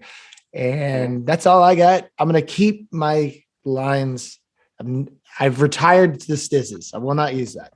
So Okay. it's the same thing. Guys, get your mind correct. Figure it out. When you do, keep it correct. It's the hardest part. And I don't ask why. I ask, why the fuck not? That's all I got tonight. It's so late. Yeah. What do you got? You got any lines tonight? I was just gonna say, if anybody out there ever wanted to, be a mercenary or get out there in the shit, man, you can go to Ukraine. They said they'll hand you a rifle and let you have at it. So anybody out there looking for adventure and action in life, you got to fly to Ukraine. Go right in there, man. Like right away. Yeah, he said he'll arm you and you're good to go. So. Straight up. And on that note, I'm going to definitely reach out to my homie who gave me some shit on Instagram and get him on this show and really find out what the deal is, because I think that'll put a real big perspective. Hearing it from that end and everything that we're hearing on the news, and well, that's my vision for this. Yeah. I mean, it's your show, but I would like to get guests on that can really enlighten me and you as well. Yeah, on not like topics. Big Daddy Stacks, Jared, all the time. Yeah, he's not enlightening, and we need and nothing against him. He's just he's a young I love guy. Jared. We love Jared. Yeah. We love Jared, man. I like bullshit. At one point, he was the only one who was going to come on the show. I was like, okay, well, fuck it. Yeah, and I'm not. By no means did I mean that as a diss. He's not going to take offense to it. We're giving him a shout out. Shout out to at Big Daddy Stacks, man. Jared, the home. Big Daddy Stacks. So, but yeah, I'd like to get some more guests on here. Get a little more kind of, not to reinvent, not to do the same thing somebody else is doing, but I like that. I don't even listen to Joe Rogan, but I like the idea that you can have people with different ideas on, let them spew their stuff, whether you agree with it or not. I'd like to, follow that avenue, whether it's, we can call CEOs of businesses. We can just, whatever it is. I'd like to have some folks on here and have it's a new era, people, with the Tiz Talk podcast right now. I promise you. I just spent the entire weekend trying to rebrand myself. Okay. And I don't even have a fucking YouTube personality. So I'm like, and any of you listeners, like if you do something, interesting for a living, or you just know about something for some reason that's not known about, or, just whatever it is, man, like shoot us an email. We'd love to have you on the show. It's really easy. It's Tiz Talk, TIZZTALK @gmail. I read and do all the emails myself, so I'll see it. So you send anything, I'm going to be the one responding, and we'd love to have anyone on the show. Like send us whatever. And it's so easy because Toowoketogobroke is literally 1,000 miles from me right now. So it's that easy. I'll put you right in the middle cushion of this motherfucking couch, man. Shout out to Homer Simpson, bro. Yes. All right, man. I think that's we're gonna call it. I don't remember what I said. I was like, that's what we're gonna call this episode. I gotta go back and remember what that it was. Hold on, give me 2 seconds. It was I know. It was it's right there, dude. It's right there. Good thing I recorded everything. Fuck. It's all good. Well. I'll go back and I'll figure it out. I just thought that was a perfect name. So that's what named it. But all right, man. Well, thanks for spending about, what are we at? Like 4 hours? I don't even know. 4, maybe 5. We might be, dude. This might be the longest one ever. It didn't feel like that long. I know, man. We were hyped. That's what happened. I thought it was like 1:30, 2 o'clock. Yeah. When I went to the restroom, I was like, holy shit, it's like almost 2 a.m. I got to go to a funeral tomorrow. Well, who died? Oh, yeah. My broker's mom. I mean, yeah. Damn. Well, I'm not going to the whole thing. Give him my condolences. That's all right. I will, man. Yeah, for sure. She had a long, good life. I mean, she was like 96 or 8. So, I mean, not almost a century. Yeah, I mean, it's always hard losing any parent, I'm sure, but it's just a matter of, We can't live forever, man. I'm going to be here unless Elon comes out with Neuralink, and I get what. As much as AIG Life Insurance Division would love for us to live forever. We were talking about that too. Yeah, that wraps it all into it. They'll be like, I'm sorry, ma'am, I can't pay you out. Your husband still lives in the metaverse. So how can I pay you this policy? Yeah, his Facebook profile still exists and it's in the metaverse. So you're sorry. Yeah. I mean, that shit better be written in fucking stone cold ink or something, because they could use that shit. You think about that. What they say that in the future. It's fucked up. You just said, good point. Good point. Hey, everybody will just watch your back. Lots of scammers out here. Yeah, man. Fucking scammers, fuckers. If a dude tells you he makes $1 million a year and his suit doesn't look that nice, question that shit. Question that shit. It even has a close resemblance to a red flag. I don't care if it's pink. Just ask yourself the question. Should you trust this person? On that note, guys, thank you for tuning in to this Talk Podcast. 2022, it's our year, baby. And to get some sleep, man. I'll talk to you tomorrow. All right, man. All right, brother. Bye. See ya.